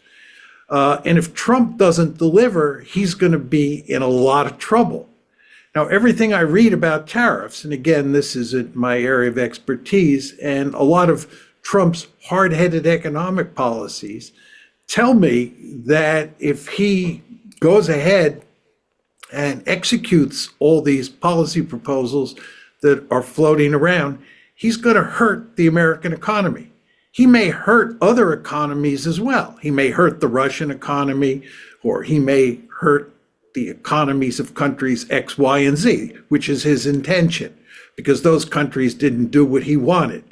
But he's also going to do damage inside the United States. And this is not going to be good. And therefore, I think that he is not going to act on his rhetoric.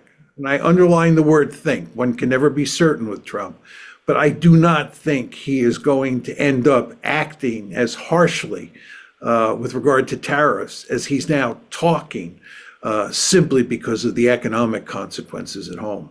To answer the question, I am not as well. I'm not an expert on the tariffs or an economy, but theoretically, I'm rather the advocate of autarky, so economic independence and sovereignty and financial sovereignty of all great civilizational states. So, in my opinion, if, for example, Trump would put tariffs on some BRICS countries that will not behave themselves as in line with the hegemony of dollar, that will save their economy. So that will make good for them and maybe for American economy as well. So I strongly believe that we should not only have political or strategical multipolarity, but as well financial or economic multipolarity. So we need to be sovereign on the level of our economy. And if Trump tries to save a kind of financial hegemony of dollar, is for the first, it is his total right. He could threat the other, but we are under sanctions already. Russia is trying to exploit its inner potential, and the sanctions put on us, they are a kind of the only way to restore our independence. So we are very grateful for the West to put the sanctions on us. And if we will be cut from dollar system, we will be much more grateful. So I think that means that threat pass on tangent to us. And if someone really has fear of Trump making tariffs against their economies, in the future, they are globalists. They are just liberals being part of this global system. So let him do that. So I will be very grateful to Trump to cut the economic relations from the powers participating in this division of labor on the global level. That is the way, in my opinion, to exploit more and to prevent the people really to develop their own inner potential. So I see no threat in that. I would be very grateful. I think that the hegemony of dollar should end.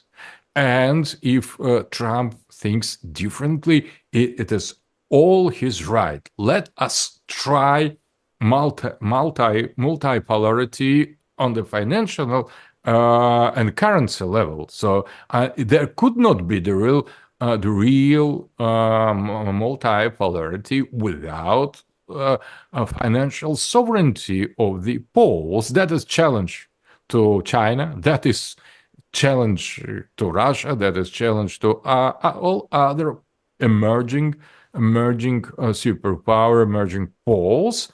And I think that, but better to threat us with that than with nuclear weapons. I think that the Trump in general is the chance. It is the chance for us, for America to be great again, to China, to the world, to anybody. The chance. It is not the gift. He will not give us nothing as a gift. He is not a kind of savior of the humanity. He's just the chance. And if we are smart enough, if we are strong enough, if we are convinced enough to use this chance, we will be the winners in that sense. And that could be this time win-win strategy for United States. So let Trump to try to do what he wants. I wouldn't prevent him from doing anything, bad or good. Let him try, because that is the chance for all of us. Biden is zero chance. Kamala Harris is the same. We know what is it. We know what that was, and we could presume what it will be. With Trump is a kind of history once more open. So I think that is very, very challenging. I applaud Trump and his team. It is a bit crazy, spontaneous, inconsequent, but that is something new. So that is the fresh air in the world with Trump. I enjoy the posting of Elon Musk, for example, recent one, the cancel culture should be canceled. So you could not say better. So that is we wish from all our hearts that to end, to be canceled. We want these globalist guys out of the scene, and we are ready to experience everything, every alternative that United States could imagine. So I think that is so better than what we had before. So we shouldn't be too much serious in our relations. Let them try. Let them try to make America once great again. Let them try to avoid the conflict. Let them try to pacify Russia and Ukraine. It is possible. We know that, but let them try. Let them try to put the sanctions and tariffs against everybody who challenge the imperialism of dollar. Let them try. That is very, very interesting, very, very challenging. And I think that we should say, oh, we all have already seen that. No, we never have seen that. That is something new, and let it be like that. Let it be. Let it happen. Let the globalists flee from United States to Canada, and Canada to turn into 51st state of United States. Let them try to do for Doggy, what Vivek and Elon Musk want to do. That is totally crazy, and that is why it is so beautiful. I think let them try. When I see Kesh Patel, I couldn't believe my eyes. So that could be real. So what this strange guy says, that is very, very exciting. I think all the rest, but more or less the rest that is going on in the future nominees of Trump. So let these people try to improve something, and I think all the rest will depend on the realism or strategical depth of what will happen, but they have the right to start something anew. 小 Q 老师 he is a political commentator, there is the picture. Hi. So thank you very much for staying with us because Mr. Little Q, that's his online name, he is in Australia at the moment. He comments on international relations, and particularly a lot of them are about the functioning of the United Nations. So with that, 小 Q 老师，您请说。Thank you. So I have two questions, but connected, so it will be quick. So the first question will be for great powers. If power competition is inevitable, in which areas do you see this competition most important? Will you primarily focus on military power, or economic dominance, or cultural influence, or technological development? So which of these areas do you believe will take priority in shaping the global balance of power? So the second question is for other actors, the small and middle powers. How should small and middle powers navigate the increasing tensions between great powers, especially in the context of Middle East, Ukraine, and the situation today we see? I guess I can start just with regard to the first question, with regard to what areas do a security competition mainly focus on? I think it's obvious if you think about the US-China security competition, that underneath that concept of security, right, underneath the umbrella of the word security competition, you have a military competition, and this is what containment is all about. And furthermore, you have a competition for power. Both sides are interested in what the balance of power looks like, and both sides are interested in having a favorable balance of power. So at the military level, again, you have containment from an American perspective, and you have also concern about the balance of power on both sides. But there's a very important economic dimension to this security competition. It's not just military. And the reason for that is that economic might, economic power, economic wherewithal is the basis of military might. You have to have a powerful economy to build a powerful military. So there's an economic competition that takes place.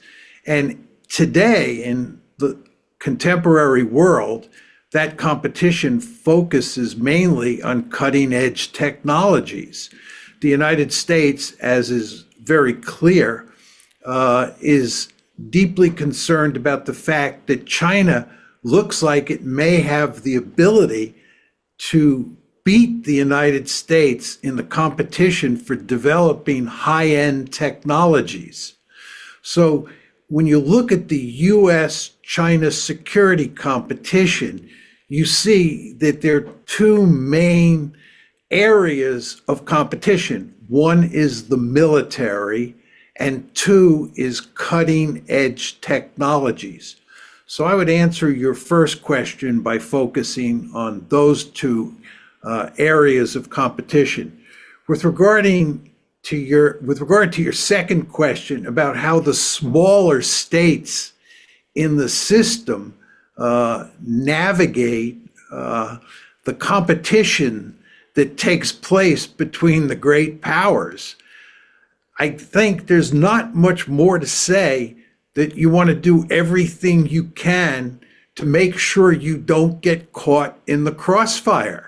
You may be forced in some cases to ally with one great power rather than the other. And in such a case, if you're allied with a great power, you want to go to great lengths to make that great power behave as responsibly as possible, to get that great power to act in ways that are in your interest. But I think if you don't find yourself in a situation where you have to ally with one of the great powers, what you want to do is do everything possible to remain on the sideline, to not get involved, because great powers are ruthless. And when they get into a security competition with each other, they behave in ruthless ways. And as a minor power or even a major power, but not a great power, you have a vested in staying out of the way as much as possible. So that would be my advice to, any minor power or major power in dealing with the great power rivalries that we now see in the world. Thank you.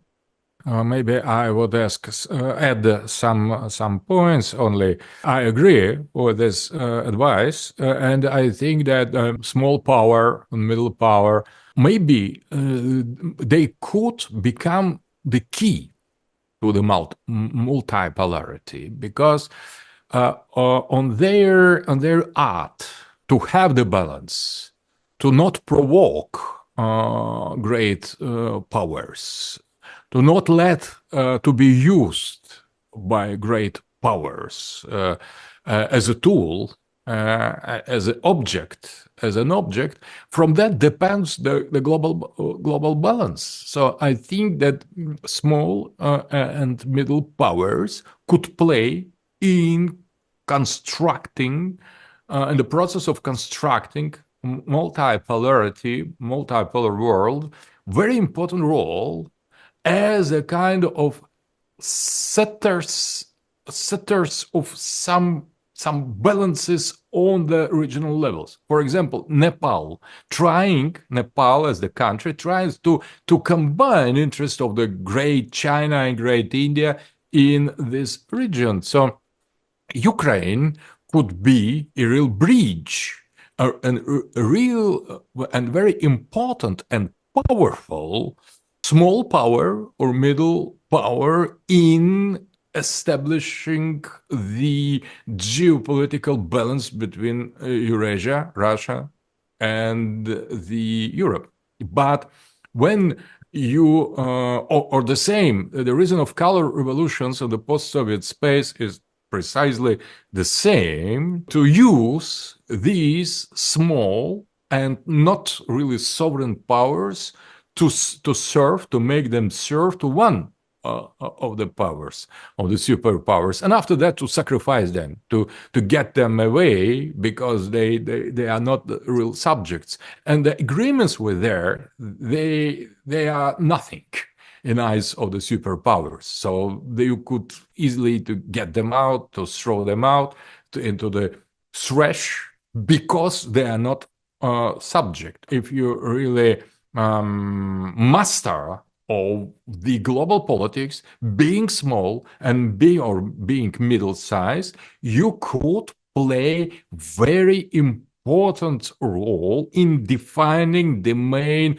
power force line of the global politics. That was the idea of Nicholas Spickman, who has emphasized the role of Rimland in the geopolitics, insisting that Rimland, so borderlines, the frontiers on the global scale, could play key role in establishing balance, peace, or provoking war between great civilizations. So I think we shouldn't underestimate these small and middle scale powers. In a multipolar world, they could be regarded as the frontiers of the great importance, and we need to pay attention for them. Next is Chris Young. Now, Chris is a long-term friend of ours, and he's a senior editor with Guancha.cn, which is arguably the most influential and active political news website here in China. So, Chris, over to you. Hi, thank you, Shirley, and thank you both professors. I've enjoyed every minute of it. I have a very long question, but I want to shorten it as much as possible. So, because I'm most interested in the paradigm or the framework by which we examine the world dynamics. So I want to ask both of you, are we going to witness a new age of empires? Because just now, I believe it was Professor Dugin who said he believed a pole is not a nation state. And Professor Mearsheimer said a pole is a great power, basically to say it's not a civilization, not Muslim civilization, so it's not a civilizational empire. But I think that's one of what I view to be one of your key differences between both of you. I believe Professor Mearsheimer is grounded in scientific modernity, which you view the basis of nation states, basically rational actors pursuing power maximization. Whereas Professor Dugin, it seems to me that you're saying that bigger states, their subjective view of their existential threats and national interest could trump those of smaller states like Russia's, because the Baltic states, obviously they will have their subjective fear of Russia to some extent, but there was this very asymmetric power structure because power is so imbalanced. So their concern is limited to more oblivious to the international community. I'm sort of like making this as a comment, but I want to try to ask you about the future by which we can examine world affairs. How can international relations theory adapt to new world dynamics? Because I believe one of Professor Mishheimer's lament is the U.S. wasn't realist enough, and in that unipolar moment, U.S. could afford the luxury to be realist enough. I'm not sure about the future, so I want to ask you about the future. Do you think we are going to see an age of empires? If that's the case, what's going the international relations be like? I'll give you my view on the future of empires.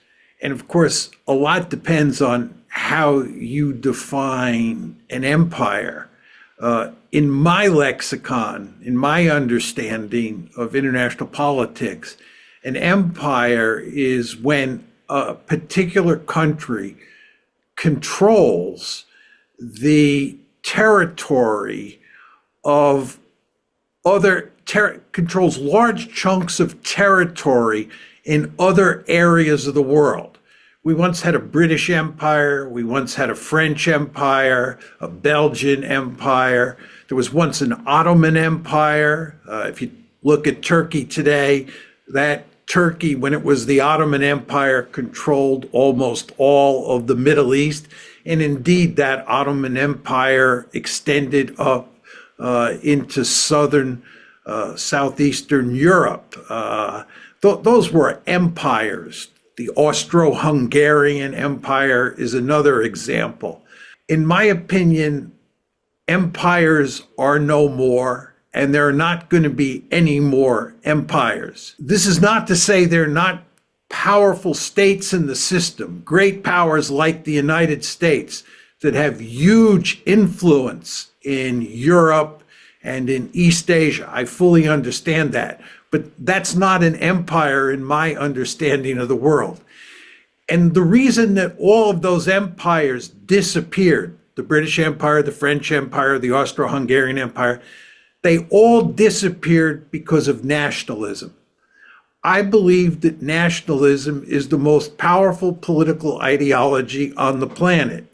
And when a great power tries to conquer territory and control it, it runs into nationalism and it gets into a huge amount of trouble. This is what happened to the Bush Doctrine. What was President Bush trying to do? President Bush was trying to do social engineering in the Middle East at the end of a rifle barrel. He thought that he could invade countries like Afghanistan, like Iraq, and eventually even maybe Syria and Iran, and he could do social engineering. We could determine what those countries would look like politically. We could influence their political order. You cannot do this in the age of nationalism. The people of Afghanistan don't want the British, they don't want the Soviet Union, and they don't want the Americans coming in and telling them what their political order should look like. Professor Dugin, much earlier in the conversation, emphasized the importance of the concept of sovereignty. Sovereignty is all about self-determination. Peoples all over the world want to determine their own future. They don't want the United States or the Soviet Union or any other country coming in, violating their sovereignty, right? And what this is really all about is nationalism. Nationalism says, I will decide my own fate. And I pointed out before that the Soviet Union, in its heyday, occupied all of Eastern Europe. And it had huge trouble governing Eastern Europe. And the reason is nationalism. Poles, Czechs, Hungarians, East Germans did not want the Soviet Union telling them how to run their politics. You could do that a long time ago, before nationalism came on the scene. Nationalism is a relatively new ideology. It really doesn't begin to show its face until the late 1700s, and then it begins to flower in the 1800s. And those big empires that we read about in the history books were all created before the coming of nationalism. But once nationalism comes, and once nationalism becomes a really powerful force, it becomes almost impossible to create an empire. And in my story, it becomes almost impossible to invade another country, to occupy it, and to try to influence its politics in a meaningful way.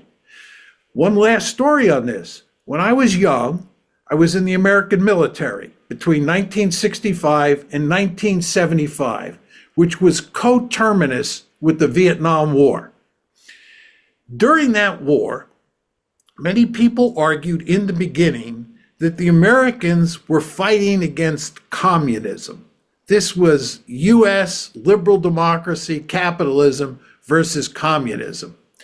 But it eventually became clear to most Americans, certainly to me, that what we were up against was not communism. We were up against Vietnamese nationalism. It was that same nationalism that finished off the French at Dien Bien Phu in 1954, right? It finished off the Americans in 1975. You do not want to invade a country like Vietnam because the Vietnamese are incredibly nationalist. The Chinese, by the way, found this out in 1979. So again, nationalism is a remarkably powerful force. And that's why we live in a world of nation states. And in that world of nation states, you do have great powers. And those great powers sometimes have enormous influence. We all agree this is true with the United States. But the United States cannot create an empire like those empires of the past, the British Empire, the French Empire, and so forth and so on. And in my story, it cannot even invade countries, occupy them, and try to run their politics. That too is a prescription for disaster. So nationalism, in a very important way, limits what great powers can do. I often argue, and this is my final point, that the two forces in the modern world that put the greatest limits on great powers, and this includes the United States, are number one, nuclear weapons, and number two, nationalism. I've just told you the nationalism story, and the nuclear weapons story has come out here in my exchanges with Professor Dugin. We both have made clear that nuclear war is a real possibility. That's something you want to avoid. And that tends to make countries much more cautious than otherwise would be the case. Out of respect for everybody, and here we go. Richard, then Dai Yuxiang, and Mr. Panda. Richard, please. For Professor John Mearsheimer, when the Biden administration greenlighted the long-range missile strike into pre-2014 Russian territory, the atmosphere changed because many Chinese geopolitical analysts believed that was one of the red lines U.S. surely will not cross, and they were wrong. And that's quite a psychological shock to a lot of people here. If you ask them today, these so-called U.S. experts, they have no idea what the U.S. red line is anymore. Perhaps U.S. simply does not care whether Russia use nuclear weapon in Ukraine or not. We went as far as to say that Russia using nuclear weapon in Ukraine is unfavorable to U.S. because it is U.S. interest, strategic interest, to drive a permanent division between Europe and Russia, which allow U.S. to continue to project power into Europe for the long run. And if U.S. can push actually Russia to use nuclear weapon in Ukraine, it will eliminate the recovery of relationship between Russia and Ukraine. And this will help U.S. sell more weapons to Europe, to monopoly the energy trade to Europe, and also push Europeans harder to decouple from China because it holds U.S. will hold a leverage over the Europeans, and it also complicated relationship with Russia, India, and China. So what is the downside? I want to get your take on this, Professor John Mearsheimer. Thank you, Richard. And 戴宇霄在吗？ My name is Dai, and I have two questions. First to Professor Mearsheimer, and second, depending on the time, if I have time, I'll ask Professor Dugin. So my question is, you claimed in this conference that there's nobody in the States who understands that bringing Ukraine to NATO poses an existential threat to Russia. I would say a considerable amount of American scholars and politicians well-versed in Eastern European politics knows this, but they either do not care about Moscow's feelings or they're marginalized in decision-making. I mean, to most of us, the U.S. foreign policy these days are just determined not based on realpolitics or national interests, but determined by interest groups like the military-industrial complex and the Israeli lobby, as Professor Mearsheimer wrote in the book. They knew Ukraine is not going to win. They knew Israel is not going to win. They knew Taiwan is not going to win, but they still support those parties for the sole purpose of selling more arms. So my question is, under what circumstances, if ever, will Washington get a hold of itself, override those powerful interest groups, and start to make rational decisions for the people and the state of America? Panda? Thank you, Sally. I have only one question for both honorable professors regarding the Trump 2.0. Trump had shown a tendency to withdraw from existing international organizations and traditional alliances during his first term. And the policies outlined in his Agenda 47 and RNC 2024 platform seem to prioritize domestic issues largely over foreign affairs, suggesting a shift toward isolationism again. So do you agree with this observation? If yes, what strategic opportunities might this present for China? Or what role do you suggest China play for its peaceful rise as a global power in the potential absence of active U.S. engagement on global stage? And that's my question. Thank you. I'll answer all three and then turn it over to Professor Dugin, who can, answer all three as well. With regard to Richard's question, the first question, which had to deal with the ATACMs, and I think his question boiled down to, sort of why did the United States do this and what is the downside? Now, with regard to why the United States did it, I don't think that President Biden decided to attack into Mother Russia with ATACMs because he thought it was going to influence the course of the war.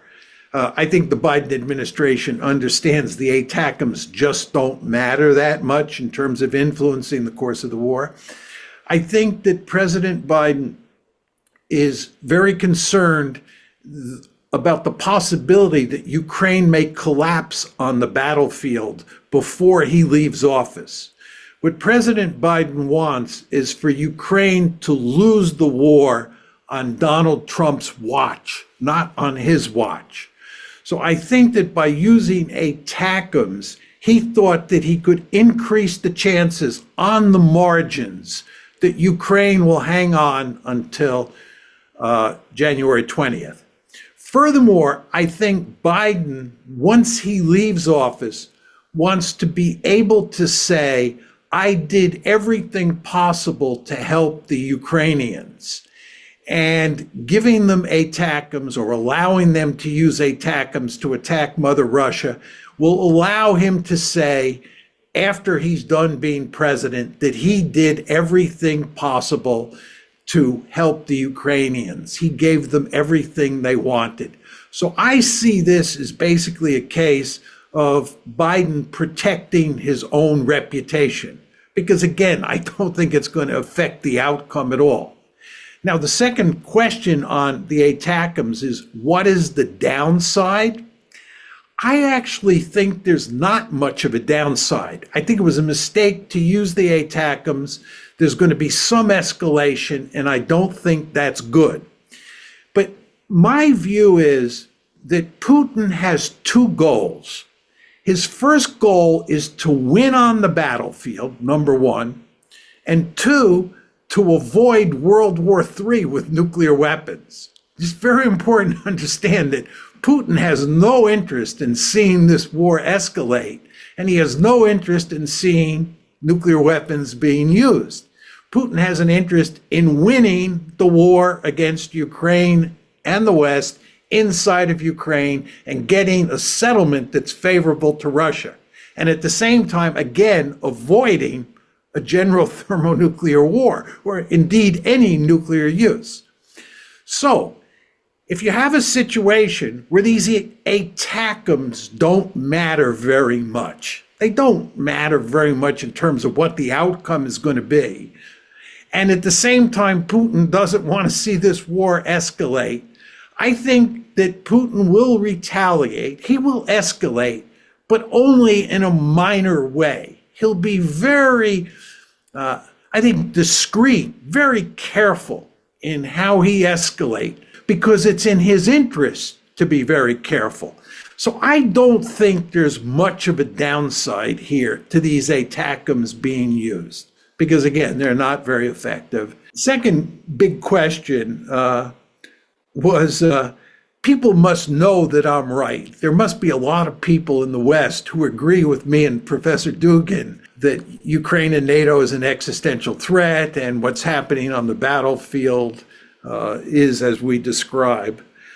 You want to know the truth? I'm not sure about that. I think you do not want to underestimate the extent to which American policymakers are blinded by their own ideology. You do not want to underestimate the extent to which the unipolar moment and the notion that we had reached the end of history and the Americans had the perfect political system, and the idea that we stand taller and we see further is firmly embedded in the minds of most American policymakers. I wouldn't think this would be the case, especially now that we're in a multipolar world. You would expect American policymakers to wake up and to think in a more strategic way, to understand that, to go back to Professor Dugin's point about playing chess, that it's a two-player game, not a one-player game. But in fact, I think in very important ways, lots of Americans are in denial about what's happening in Ukraine and what's happening in the world. One could argue that if we suffer a devastating defeat in Ukraine, that will have a powerful effect on how we think about the world. We will be left with no choice but to change our way of thinking. That may happen, but in the meantime, I don't see much hope for change, and I think you're overestimating how smart most American policymakers are. You know, just to go back to a point that Professor Dugin was making, he was saying that he really welcomes President Trump because this is my language, not his, but I think it captures what Professor Dugin was saying. It's a breath of fresh air. It represents change. I'm not sure about that. The argument I usually make is there's not much difference between the Republicans and the Democrats. And when you look at the cast of characters that Trump has surrounded himself with, they look just like the Democrats. I don't see much difference. There's huge amounts of Russophobia in the Republican foreign policy establishment, just as there is in the Democratic foreign policy establishment.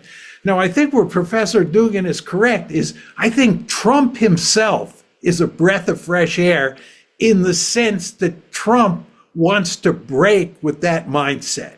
I think he does. I think he wanted to break with that mindset in 2017, the first time that he went into the White House. But it's very important to understand that he failed.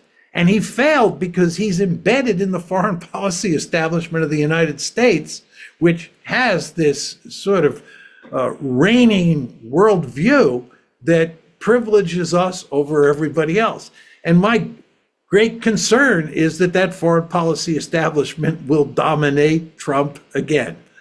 So I don't see much evidence of change on the horizon inside the United States. With regard to Panda's final point, just about alliances, I think that the one positive aspect of Biden's foreign policy over Trump's was that Biden treated allies with respect. The United States needs allies. Alliances matter in a multipolar world. The United States needs to have good relations with its East Asian allies.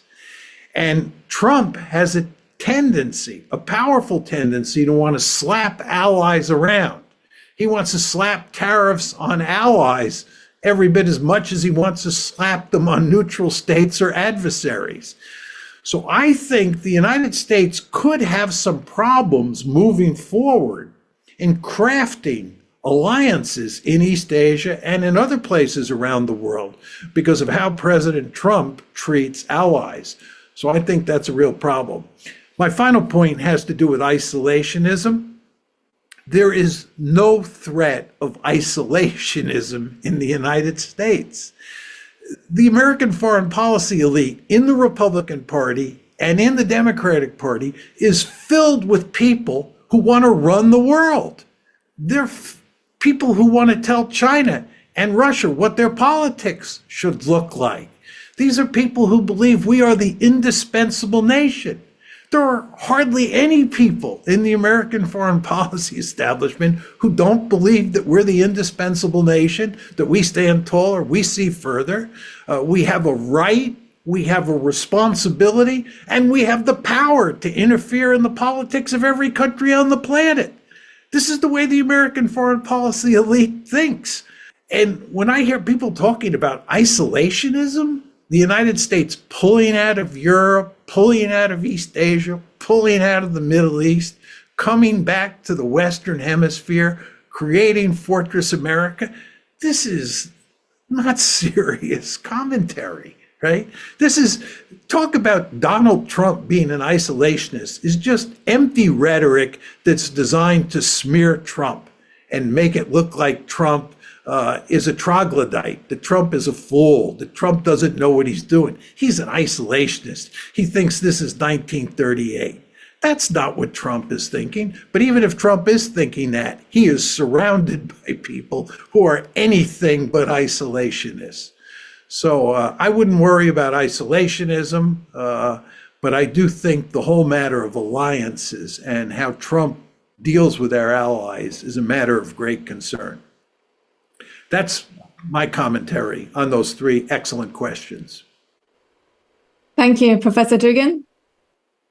So I would like to maybe sum up. I think that Mr. Mearsheimer has described absolutely correctly how Mr. Putin considered the situation in the escalation. So the main idea, the main strategy of Putin is to have victory on the battlefield with using conventional weapon, only conventional weapon. Maybe it will take a time, but we are ready for that. We are trying to adjust our economy, our society, our political system to this long war with use of the conventional weapon against the West in the Ukraine until we consider that we could stop. So we consider, not anybody else could suggest us to stop. So that is precisely that. And that is the main goal, I would say, to have the victory or to put the control over Ukraine or the part of Ukraine, eastern part of Ukraine, that we consider to be legitimate restoration of our security around our core territory. And that's at the same time, as well, once more, I agree that Putin is not going to use a nuclear weapon and will try to avoid, as long as it is possible, escalation. So it is not his intention. It is a kind of something imposed on us, escalation. We are not initiators of the escalation, so he will try to avoid the escalation. But I think that there are as well red lines. Nevertheless, there are some red lines that could oblige Putin to react. He is very unwilling not to do that, but just to think about that. He is not willing, but he could be put in the situation that he will not have any possibility to avoid use of nuclear weapons. So when the people in the West say never Putin will use nuclear weapon, they are wrong. If you insult and attack Putin's Russia too much, so it could be possible. He will try to avoid that. Okay. But not he will be, that is not valid for everything that could happen until Trump comes to office. So there is a very dangerous moment, I would say. So, and we shouldn't underestimate the danger of this moment, because in critical situation, for example, if ATACMS could reach some really sensible point in Russian territory, and it could, or maybe the other long-range missile could. So I think that could be of some very serious response, in spite of the will of the Putin, and in spite of our plan A and B. That all our plans are, I can assure you are not obliged to believe me, but all our interests are limited by Ukraine and nothing more. Not now and not in the future. So Mr. Meishan is totally right. He's totally right about our absence of the will and absence of the capacity to enlarge our influence beyond some limits that we consider to be realistic. And we didn't yet reach these limits that we consider to be realistic. And that is why we are still fighting, and we will fight more and more until the moment comes when we consider that we have reached some limits of our national interests.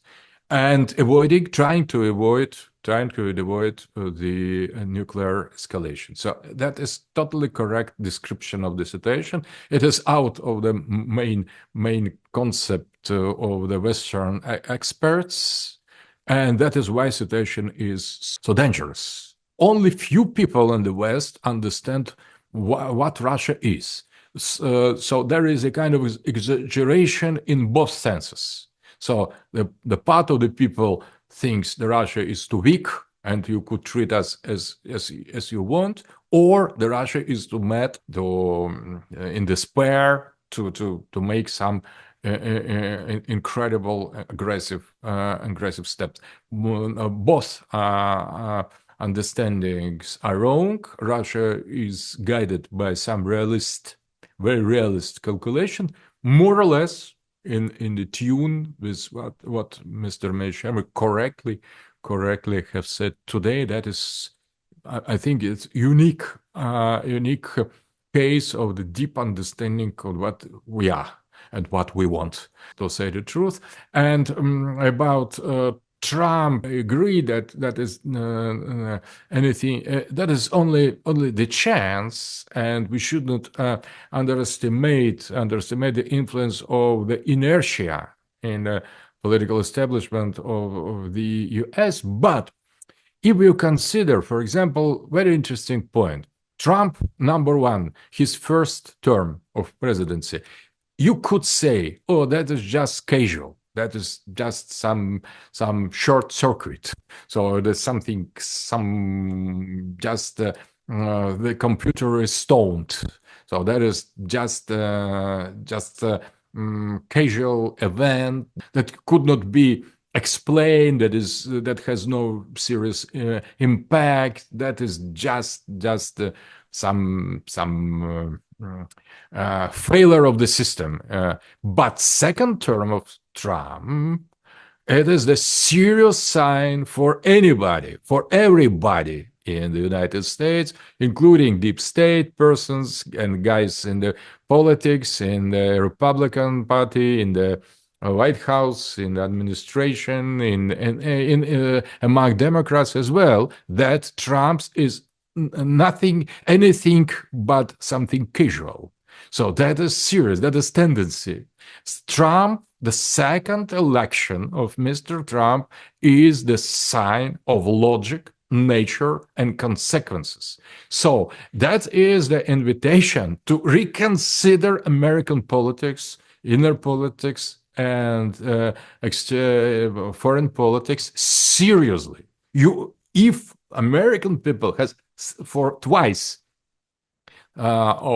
voted for Trump, that means something has already happened. So you need to change your denial of the reality. You are obliged, you have no other issue but to make reality check. And the reality check, and at the end of the denial of the reality, will bring United States to the much more taller position and further side. So if you make now reality check, if you adapt yourself to the objective transformations of the world, at least this not only two players game but at least three, and maybe 3.5 or maybe 4 players chess board, if you accept that, you will behave yourself more effective. You can reach the goals you want to reach. You will be much more realist and effective. And I think second term of Trump, it is tendency. It is not just something casual. And I think that now not only America should shape global politics, but America should let the other as well to participate in this shaping of the world structure. And China and Russia and India, including the smaller, lesser powers, they can have their place in this reshaping of the world. And that will help to United States of America to be great again. But in order to do that, I think that the line of realist strategical thinking explained and exposed by Mr. Mearsheimer is one of the best and shortest way to do that. So, and that is the part of American heritage. Realism, not isolationism, not return to the archaic isolationism, just realism. That was one of the main school of international relations of United States of America during 20th century. The globalism, or this dominance of liberals in the international relations, is something recent. That is something new that lasts a little bit than three decades. Before, that was the balance between liberals and realists. So realism is nothing. There is nothing Russian in that. Nothing Chinese. That is purely American way to consider the international relations. So that is return to the recent past, to the kind of American identity. And I think that the second coming of Trump is something like that, the sign of the possible turn, the realist turn, the end of unipolar moment, the end maybe of liberal moment as well, but that could coincide with defense of American interests. So I see here no contradiction, and what Mr. Mearsheimer has told about nationalism, that fits perfectly in that. I am not in favor of nationalism. I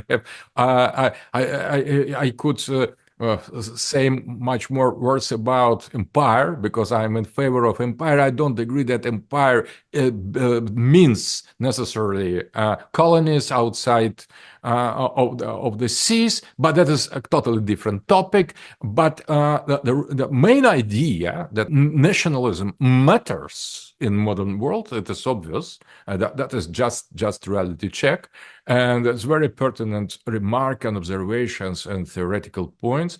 So I think if we could debate like that, we could avoid mutual annihilation. I hope. Okay. If everybody agrees, it's a wrap for today. Is that okay, Professor Mearsheimer and Professor Dugin? And thank you so much for everybody, and to all of our participants. We need all the help we can get in promoting this video, promoting the valuable conversation that we've had today. And to our audience who will be seeing this online in the next couple of days, please do follow us on our website, thechinaacademy.org. If you find today's conversation insightful and constructive, that's what we hope to bring. Thank you very much to our both speakers and to all of our participants. Thank you. 偷偷告诉大家，我最近发现了新法宝 Royal Face 逆时奇迹系列，它有活肤露、全效精华，还有精华霜。尤其我皮肤比较偏干，所以我非常的注重保湿。保湿做得好，肌肤自然烹润。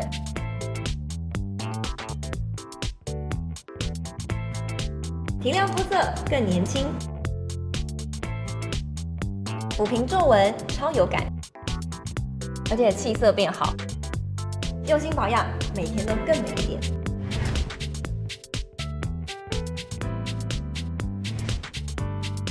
美吧。